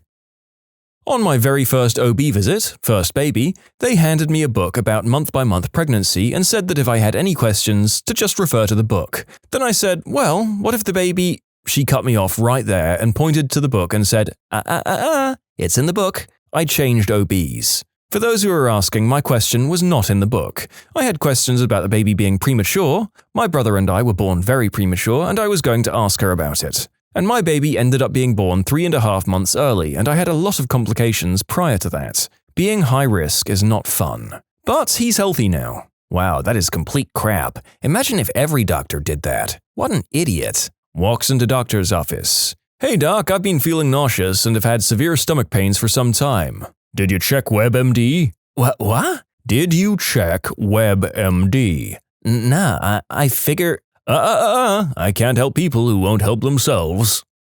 Well, seems that in some rare cases, the medical experts can be just as infuriating as the people around us, I guess. But still, folks, 99 times out of 100, listen to the people who've trained in this rather than your crazy homeopathic hippie uncle. Don't worry about the swelling and high blood pressure, that's normal, says my midwife days before being induced due to preeclampsia. Literally a life-threatening condition in some cases. A+ midwifery. Oh, I've got this. The lady at the counter in the village bakery told me that I should smear my face with my man's splooge to counter pregnancy acne. It was the first time I'd ever met her. In high school, I read an article that said, in complete seriousness, women should give their men BJs every morning because morning sickness is caused by the body not being used to splooge. Younger me earnestly asked our medical teacher that question. Her tiny Christian body just froze. Looking back, it was a horrible idea and I can't believe I asked that. My entire family was super judgmental against breastfeeding for some reason. It was really strange. How long are you going to do that for? You're taking the joy of feeding the baby away from everyone, said my mother when I was breastfeeding. She came around though and ended up getting judgy about women who choose to formula feed. I'm not judgy, by the way. My mother-in-law said the same thing. She said I was preventing her son, my husband, from being a dad because I breastfed. Apparently the zillion other things he did as a parent besides feed her didn't make him a dad. What a nut. I'm in my 30s. When we had our kids, my mum kept telling me how when I was a baby, I was fed exclusively on formula because she was told by her doctors it was the best. She kept saying it, almost, but not quite, judging us for breastfeeding our own children. I honestly hear that from a lot of people our age. I'm just shy of 33. I wonder if there was a formula marketing shift in that time period. It's actually a real problem. 2 generations of women were convinced through false advertising that formula was safer and healthier. This led to a loss of cultural knowledge on breastfeeding. My in-laws were fully supportive of my breastfeeding until my baby reached 6 months old. Then it went from, "You're doing the best thing for him," to, "When are you weaning?" It doesn't expire, jeez. Ooh, I get to vent. My 4-month-old has a cold and last week he was really fussy and wouldn't take a bottle at daycare. Until then, he'd been going back and forth between breast and bottle just fine. The daycare provider asked if I was still breastfeeding and if so, could I stop so he'd take a bottle better? No. He's back to normal now. I didn't fight to breastfeed through mastitis and a gigantic mother-fricking abscess just to quit at her convenience. Bottles are fine, but we like breastfeeding too. My grandmother made a comment about my weight gain with my first pregnancy around month 5. For reference, I started severely underweight at 87 pounds and was closely monitored by my doctor because of it. At this point, I was nearing 125. When I told her that the obstetrician gynecologist was happy with where I was, she told me of her own doctor's advice in 1956. Smoke a packet of cigarettes per day to keep your weight down. The baby can gain its own weight after birth. Thanks but no thanks, Grandma. One person told me I would never be able to fit a baby out of my body because I wasn't big enough down there, and to just get a C-section. Not a doctor. A random person who had literally never seen down there. No, I'm not going to get major surgery just because you don't think I'm large enough. I've had 2 successful natural births. My mom's a petite woman, and she naturally gave birth to my brother, who was really close to 10 pounds. They became quite the attraction in the hospital, as people saw the monster baby, checked the room number, then saw my mom and wondered how the heck he got out of her. Pretty sure my mother-in-law had the same thing happen. My husband was a 10-pound baby with the widest shoulders on record at his hospital. That butthole neglected to tell me this until we were married. I have the sudden urge to shake my snoring boyfriend awake and demand every single one of his birth stats, shoulder width included. Are you me? This is literally the story of me. My mom barely comes up to my shoulder. I was 10 pounds, 6 ounces, and nurses stopped by for like 36 hours to see the tiny woman who gave birth to the Thanksgiving turkey. You can submit your own stories to be featured here on the channel. The story submission link is in the description below. And if you want to listen to some vibey music in the background, check out easymode, also linked below, and subscribe.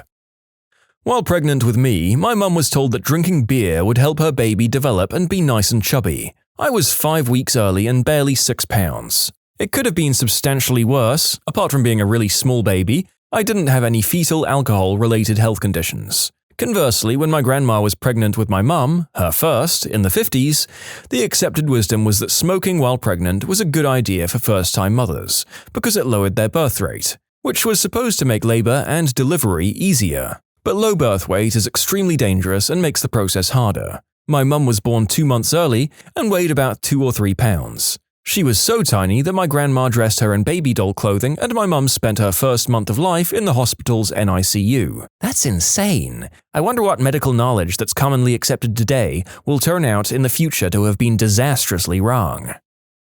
That if you try really hard and stretch a lot, you too can have a natural birth. Not actually a bad plan, as long as you don't wind up not fricking dilating after 30 hours and have an emergency C-section due to fetal distress. Because I just didn't try hard and stretch enough.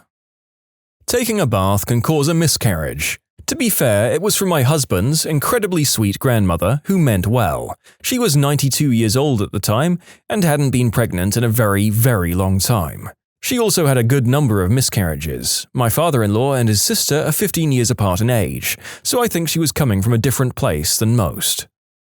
One of my work colleagues was obsessed with recommending that I eat citrus fruits, especially the easy-to-peel cutie tangerines. She was convinced that it would give the baby a higher IQ in the long run.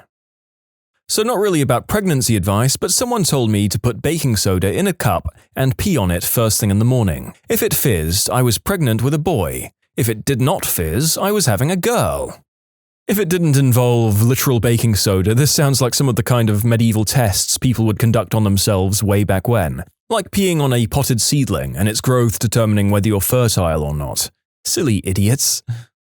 When I found out I was pregnant a 4th time, 3 losses in a row, I heard so many from strangers. Mine isn't necessarily advice, but more open mouth insert foot. Are you sure this one's gonna work? I was also told that if I was on my cell phone or around my modem or router, it would cause brain damage to my unborn child. She's 4, perfectly healthy, no brain damage, and let's just say it took a lot of medical attention to get her to full term. What caused my miscarriages? They said my hormones couldn't sustain a pregnancy, and after the 3rd, I was told that with my hormone levels, getting pregnant again wouldn't happen. She was a surprise and the best one ever. It took an educated doctor that wanted the best outcome. Previous doctors just looked at my history and was like, sorry for your loss, maybe next time will go better. The best day of my husband and mine's life was finding out that she was alive, thriving, and having an amazing doctor who moved heaven and earth to make sure she'd make it. He was at work when I found out, and he actually yelled and his entire office heard him. He almost ran out of the office, he was more excited than me.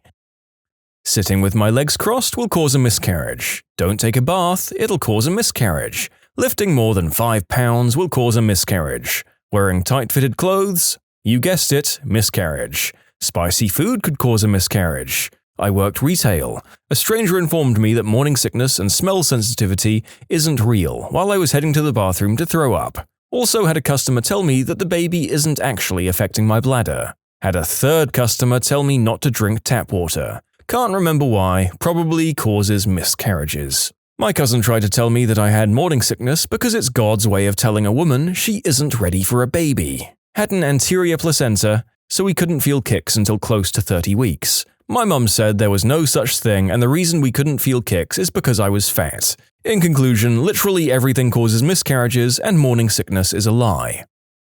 When I found out I was pregnant, a nurse friend of mine felt the need to rattle off an endless list of crap that could potentially be wrong with my baby. Another friend of mine, when I started telling people that I was pregnant after the 3 months and was accused of telling people too early, said, "It doesn't matter when you tell people, you could have a miscarriage at any point during your pregnancy." They both meant well, but really guys, just shut up.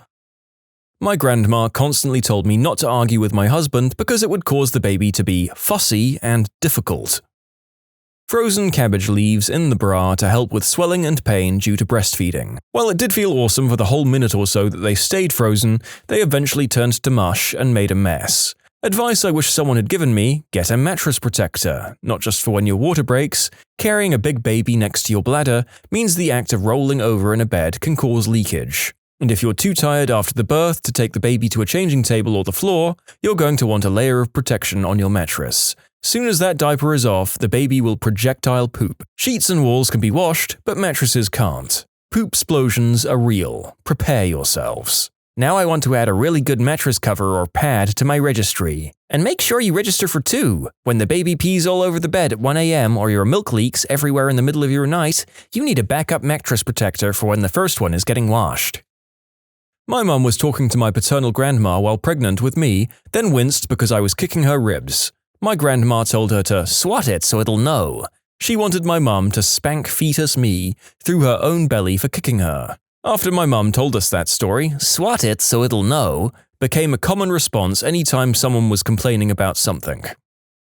Well, I'm the husband and father, but a doctor told my 38 or 39-week pregnant wife that her condition was no excuse to not keep me satisfied in the bedroom. Not even sure why it was brought up. She was just getting a regular checkup. I wasn't even there. The doc busts out with this. Not her regular doctor. Her regular doctor was also off pregnant. She was not impressed, to say the least. So there's the advice. Being pregnant is no reason to not please your significant other. Did you pass along that helpful advice to her regular doctor? I'm sure she would have been delighted to hear that a colleague was dispensing pearls of wisdom like that. She did, actually, along with a letter to the head of medicine due to another incident. This was a new doctor and actually still on probation now. With my first baby, I had a random lady in a grocery store tell me to take a bath in bleach because it's good for the skin and for the baby's growth and development. I was mortified. I was told that heartburn during pregnancy meant that the child had a lot of head hair. Had a crapload of heartburn and kid had barely any hair. "Oh, don't go swimming or the baby will drown," 25-year-old co-worker. All I could picture is the little nugget with a straw out of my hoo-ha to breathe. My friend's dad was a chiropractor. She told him that I'd had miscarriages. He told me, "No wonder, you'll lose every pregnancy with a pelvis like that." Freaked me out so much, and I guess I ruined the party by crying and leaving, and my friend was mad at me. I have back trouble, yes, but I have 3 children living. My adorable father-in-law told me I had to deliver naturally. If I had C-section, I wouldn't love my baby as much because I didn't suffer for him. First of all, the kid was comfortably sitting and was not turning around, you utter butthole. I was not about to risk my kid's life in a feet-first delivery, no sir. Second, a C-section is a major surgery and a pain in the butt, believe me, I did suffer. You try being cut open like that while awake and then deal with a feisty, colicky newborn while recovering from it. Third, really? I need to feel pain in order to love my child? I can't even. Fourth, you don't even have a uterus, old man. Zip it. Ah, that felt good. Not allowed to sew either using sewing machine or by hand. It will cause the umbilical cord to tangle. Just because you almost died carrying that one, don't let it stop you from having another one because all pregnancies are different. Okay then, I could potentially have 2 motherless children. Sounds like something a responsible adult should do. I had extremely high blood pressure and the placenta dropped so low the doctor said just bending over would cause a problem. They couldn't see the bottom on ultrasound and had to use the wand. I had such bad morning sickness, and then when that was done, I had acid reflux so bad I was throwing up 3 to 10 times a day. I didn't gain any weight my whole pregnancy and couldn't eat. Doctor said just the elevation in blood pressure alone was reason enough to never do it again. Currently pregnant and currently dealing with my mother who became an anti-vaxxer 13 years ago. Just found out recently when I mentioned I got my Tdap and flu shot and I asked if everyone in the family was caught up because the baby is due next month and the flu season is right around the corner. She called me a freaking idiot for putting rotting DNA in my body while pregnant. She refuses to get a flu shot, so I refuse to let her see her first grandchild. Not taking chances with my kid's life because you can't be bothered to do legitimate research or listen to me when I try and explain it to you. Identical twins. What's the craziest way which you've abused your powers of mistaken identity? I had a friend who had an identical twin, and they both spent the first month of university, they went to the same school, convincing everybody that there was actually 3 of them and that they were triplets. By the time they decided to come clean, nobody would believe that there wasn't a third of them around somewhere. You can't trick me, I've hung out with Lucas countless times, etc. My dad is an identical twin. When he was dating my mum in college, he used to play a game with his twin. He'd call my mum and partway through the conversation, hand the phone off to my uncle. My uncle would see how long he could carry the conversation before he had to tap out and hand the phone off to my dad. Anyways, the first time my mum ever said, "I love you," to my dad, she was actually talking to my uncle. My uncle faltered, and that was when my mum realized what had been happening. They must have straightened everything out because they ended up married and had me. But seriously, what a colossal strategic error on my dad's part. My brother and I had a sequence of 10 numbers memorized, so if anyone ever asked if we were telepathic, we could prove that we were. This was like 3rd grade. I know 2 sets of twins that have created their own language. One of them taught them to their kids who are now step-siblings. I walked in one day and they were speaking what sounded like an alien language. They stopped for a second and stared at me because it had been a secret. My stepbrother ended up telling me, but I was amazed because it was a full conversation like it was completely normal. I just couldn't understand a word. My twin brother got me a detention for his dress code violation and neglected to tell me, which resulted in me almost getting suspended. In return, I failed his French test. My twin and I tried switching places for a day in grade school. It lasted all of 5 minutes because even though our teachers didn't catch on, her classmates knew and kept asking what I was doing in their class and where my sister was. My sister and I did the exact same thing. In 1st grade, the teacher had the class split up into different groups with my sister and I in different groups. After a little while, our teacher moved the groups so that I was moved from the craft table to the reading section, and my sister the opposite. I forget what happened, but our teacher had to leave the room for some reason, and I was able to convince my sister to switch places with me because I was a small child and wanted to do anything but read. When she came back into the room, she immediately noticed something was off and went to go get our mother, who was right across the hall with her kindergarten class. She immediately pointed out who was who, and we were sent off to the principal's office. This is the only story I have about us switching places because my sister respects authority and never wants to use being an identical twin to our advantage. That feels like a whole bunch of potential gone to waste. What's the point in having a superpower like an identical twin if you can't use it to mess with people? Here's a following couple of answers from people who weren't twins, but didn't let that stop them from abusing that power. I've run into people, not close friends, just acquaintances, I haven't wanted to talk to and have pretended to be my identical twin to avoid annoying small talk. Oh, I'm sorry, you must think I'm my name. We're twins, this happens a lot. I'm not a twin, but had my whole class of 4th graders convinced that I was, and that my twin was also a teacher, and we would switch places and teach the other's class occasionally. It was hilarious hearing kids' theories on how to decide when I was me and when I was my twin. I went to kindergarten all the way through to the 12th grade with fraternal brother-sister twins. During the last who gives a frick anymore weeks of senior year, they switched places for a day and just refused to admit that they weren't each other. While in Iraq, I signed all of my legal rights over to my brother. That gave him legal rights to my bank account. When my family was in financial trouble, I gave the okay for my brother to take money out of my account. The bank refused to honor the legal documents and would not let my brother take money out. Next day, he went to the same bank with my passport and took the money out of my account anyway. My brother went to a job interview pretending to be me. He, got the job and I've been working there for just over a year now. My father's father had an identical twin and they were both in the Air Force. First trick was that my grandfather was blind in one eye due to a childhood accident while running with scissors. His brother went and took his physicals for him, but they caught them just before pilot training. Fast forward, they're both active duty during World War II, and one is stationed in California while the other is stationed somewhere at a US base in the Pacific. My grandfather, Earl, was the guy who would put pilots in their cockpit and make sure it was sealed correctly before they took off. Mind you, these pilots are flying the fastest aircraft manufactured at the time, and nevertheless, my grandfather tells them right before they leave, "I'll see you when you get there," with a wink. His brother, with the same last name, imagine Private Swenson or whatever, was the guy who would undo the cockpits for the pilots after they landed in the Pacific, and he would say to them, "Hey, you made it! I got here pretty fast, huh?" Producing the most astonished look of bewilderment and amazement one could muster. They ran this joke for quite some time and even got written up in the newspaper about it later on. I thought it was such a great old joke. Hope you guys liked it. My identical twin died. There are some people who knew him but did not know he was a twin. When I bump into them accidentally, they always freak out. I have identical twin brothers. As children, they constantly called each other ugly, which they did not get but made my mother laugh every time.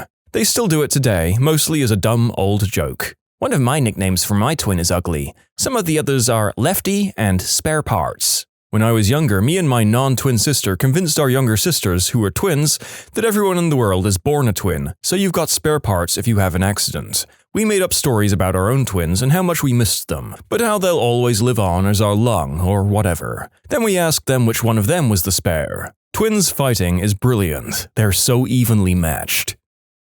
One of my high school teachers said she had her twin take and pass her driver's test for her. No one was ever the wiser. My dad is a twin, and every so often one would break up with the other one's girlfriend. Oh man. How could you say those things? How could you be so cold? I don't know, it's like I hardly even know you. Bye. I imagine however it actually transpired, it left the girlfriends pretty confused in some way or another.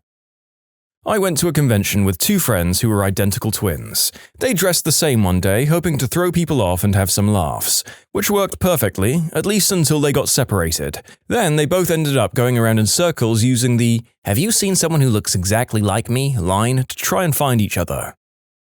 My dad has an identical twin brother. This is his famous story. My family is Iranian, and it's mandatory for young men to serve in the army for a minimum of 2 years. They do have a few exceptions. For example, if your eyes are weak or if you can't see without glasses, then you don't have to serve. My dad had the weaker eyes between the two of them, so he failed his own exam. He took his brother's ID to the army officers and failed the exam again to get his brother out of that responsibility.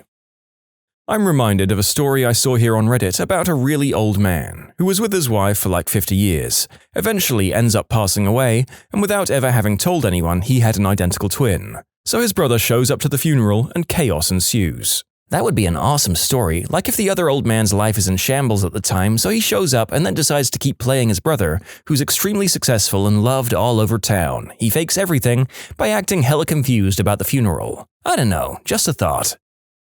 1. Took the SAT for my brother. 2. My brother had me go on a date with a girl he met online when he was away. How did the date go? Did he end up continuing to see her? Did she ever found out? I have so many questions, you need to explain. 2 weeks later, when he came back from the trip, he went on a date with her and she didn't detect it. Later, when we told her, she couldn't believe it. We were all so entertained by this for a long time.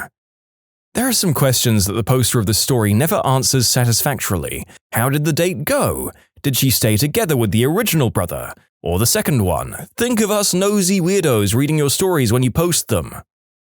Dated a girl a couple of years ago that had an identical twin.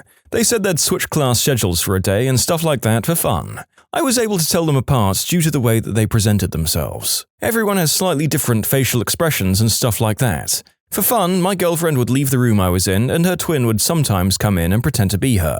Rarely worked. Fun game though, and no, I didn't have a three-way with them, so don't ask. Man, if you noticed that you were talking to the sister, you should have played it off like you didn't know. Then when your girlfriend came back in, said stuff like, "Oh man, you've never kissed me so passionately before, that was amazing." My sister and I were handed each other's picture forms on our senior year picture day in high school. We thought it might be funny to not switch them back, take each other's yearbook, school ID card pictures, and have a few people know we did it. Harmless shenanigans, right? Then one day at the end of the year, after SATs, AP tests, and college applications were all over, I got called into the principal's office. This had never happened to me before, and I had no idea why on earth I'd be called down, since I hadn't gotten into any trouble. I get there, and my sister has already arrived, and I'm just like, oh crap. Principal sits us down and tells us that when cross-referencing our school ID photos and the driver's licenses we provided at the SAT, College Board found a discrepancy and was investigating the possibility that we might have taken each other's tests.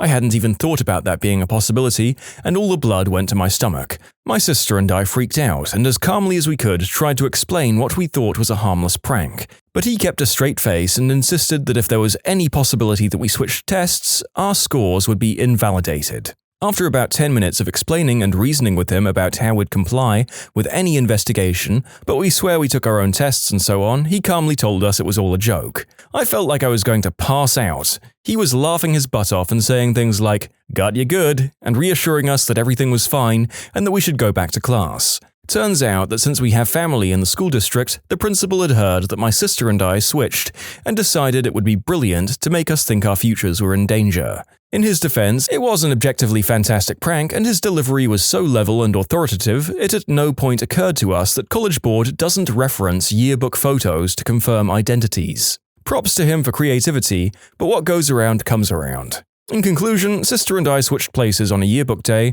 Our principal pranked us hard months later by making us think our life careers were in danger. You can submit your own stories to be featured here on the channel. The story submission link is in the description below. And if you want to listen to some vibey music in the background, check out easymode, also linked below, and subscribe. Not a twin, but Asian. Back in middle school, my friend and I took each other's classes for an entire day, and no one noticed. I think the best one I ever heard was twins who worked super ultra overtime at the same job by simply pretending to be the same person and trading off shifts, putting in a 120 hours a week or so.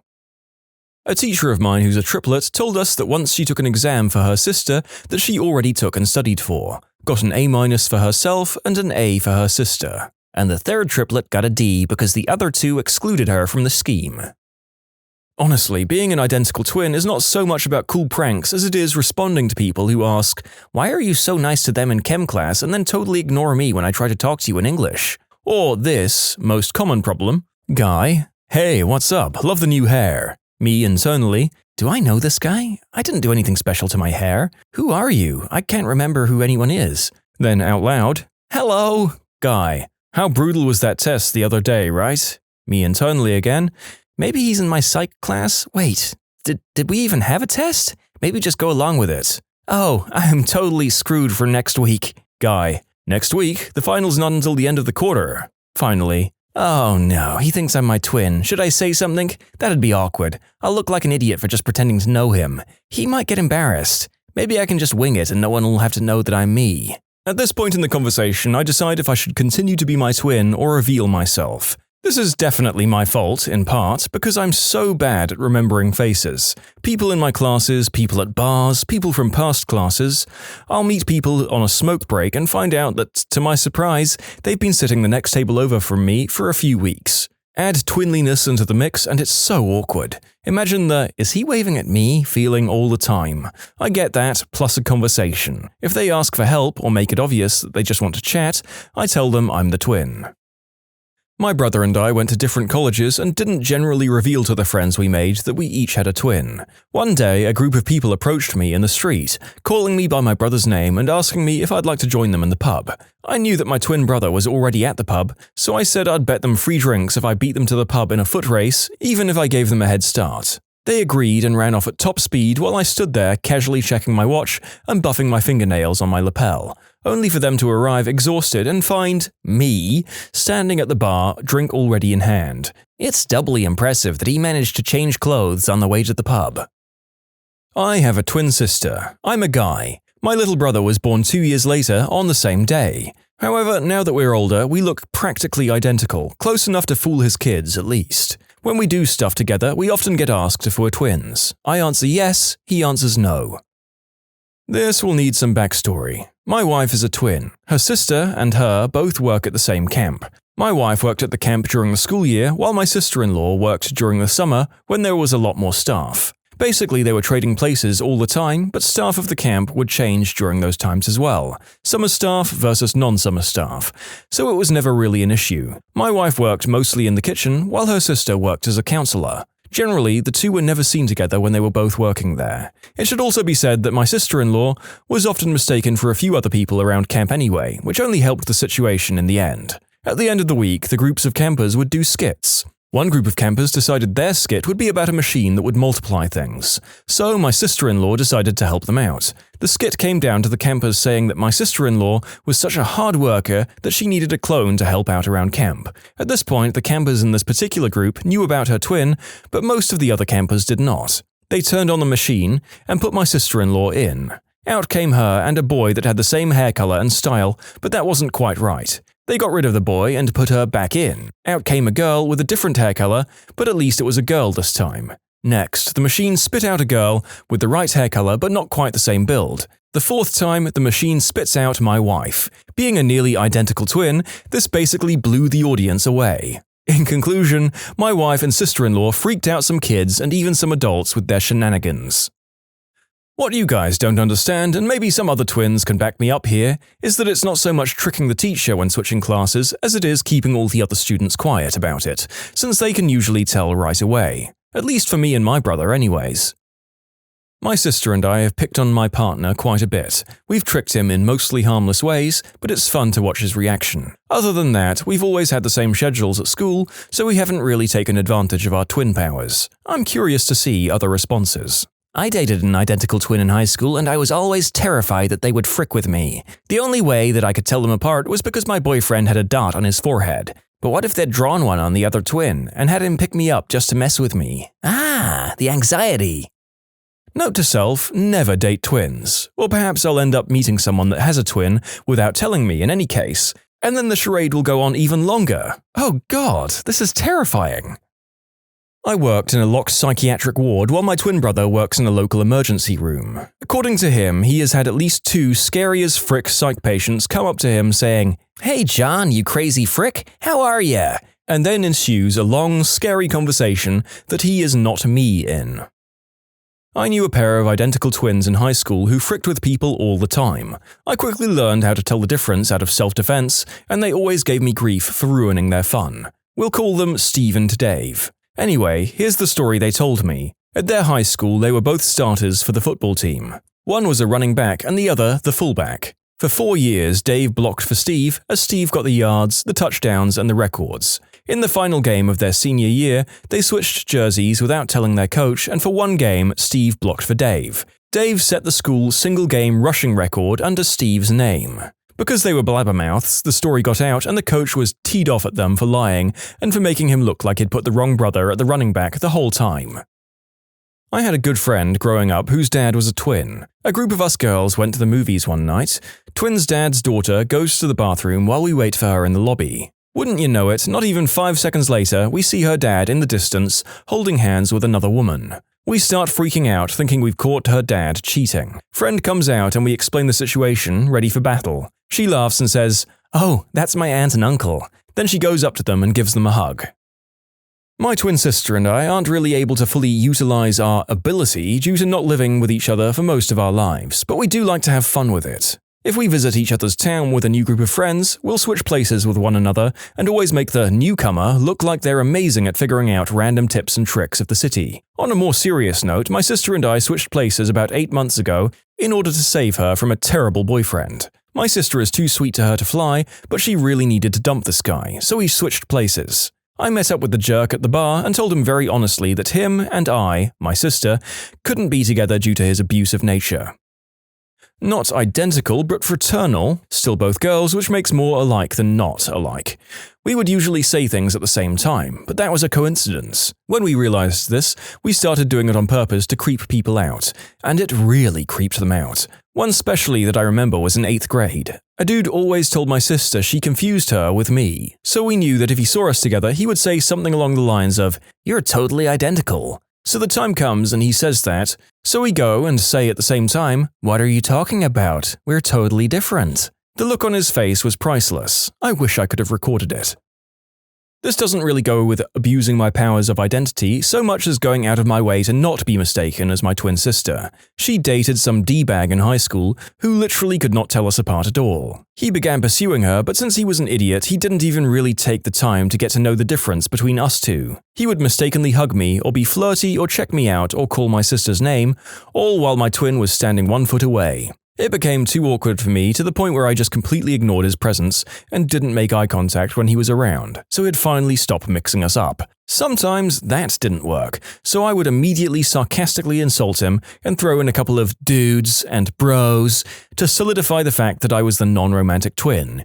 Even then, this moron couldn't read the flashing signs, so I just started to turn around and walk away whenever he approached. He eventually picked up that his twin was the one who wasn't a complete B-word to him. When you subscribe, make sure to hit the bell to turn on notifications. Put the playlist on in the background to finish listening to all the stories, or if you want some vibey music to put on in the background, check out easymode. If you like Am I the Genius, give Am I the Jerk a shot. Everything linked in the description.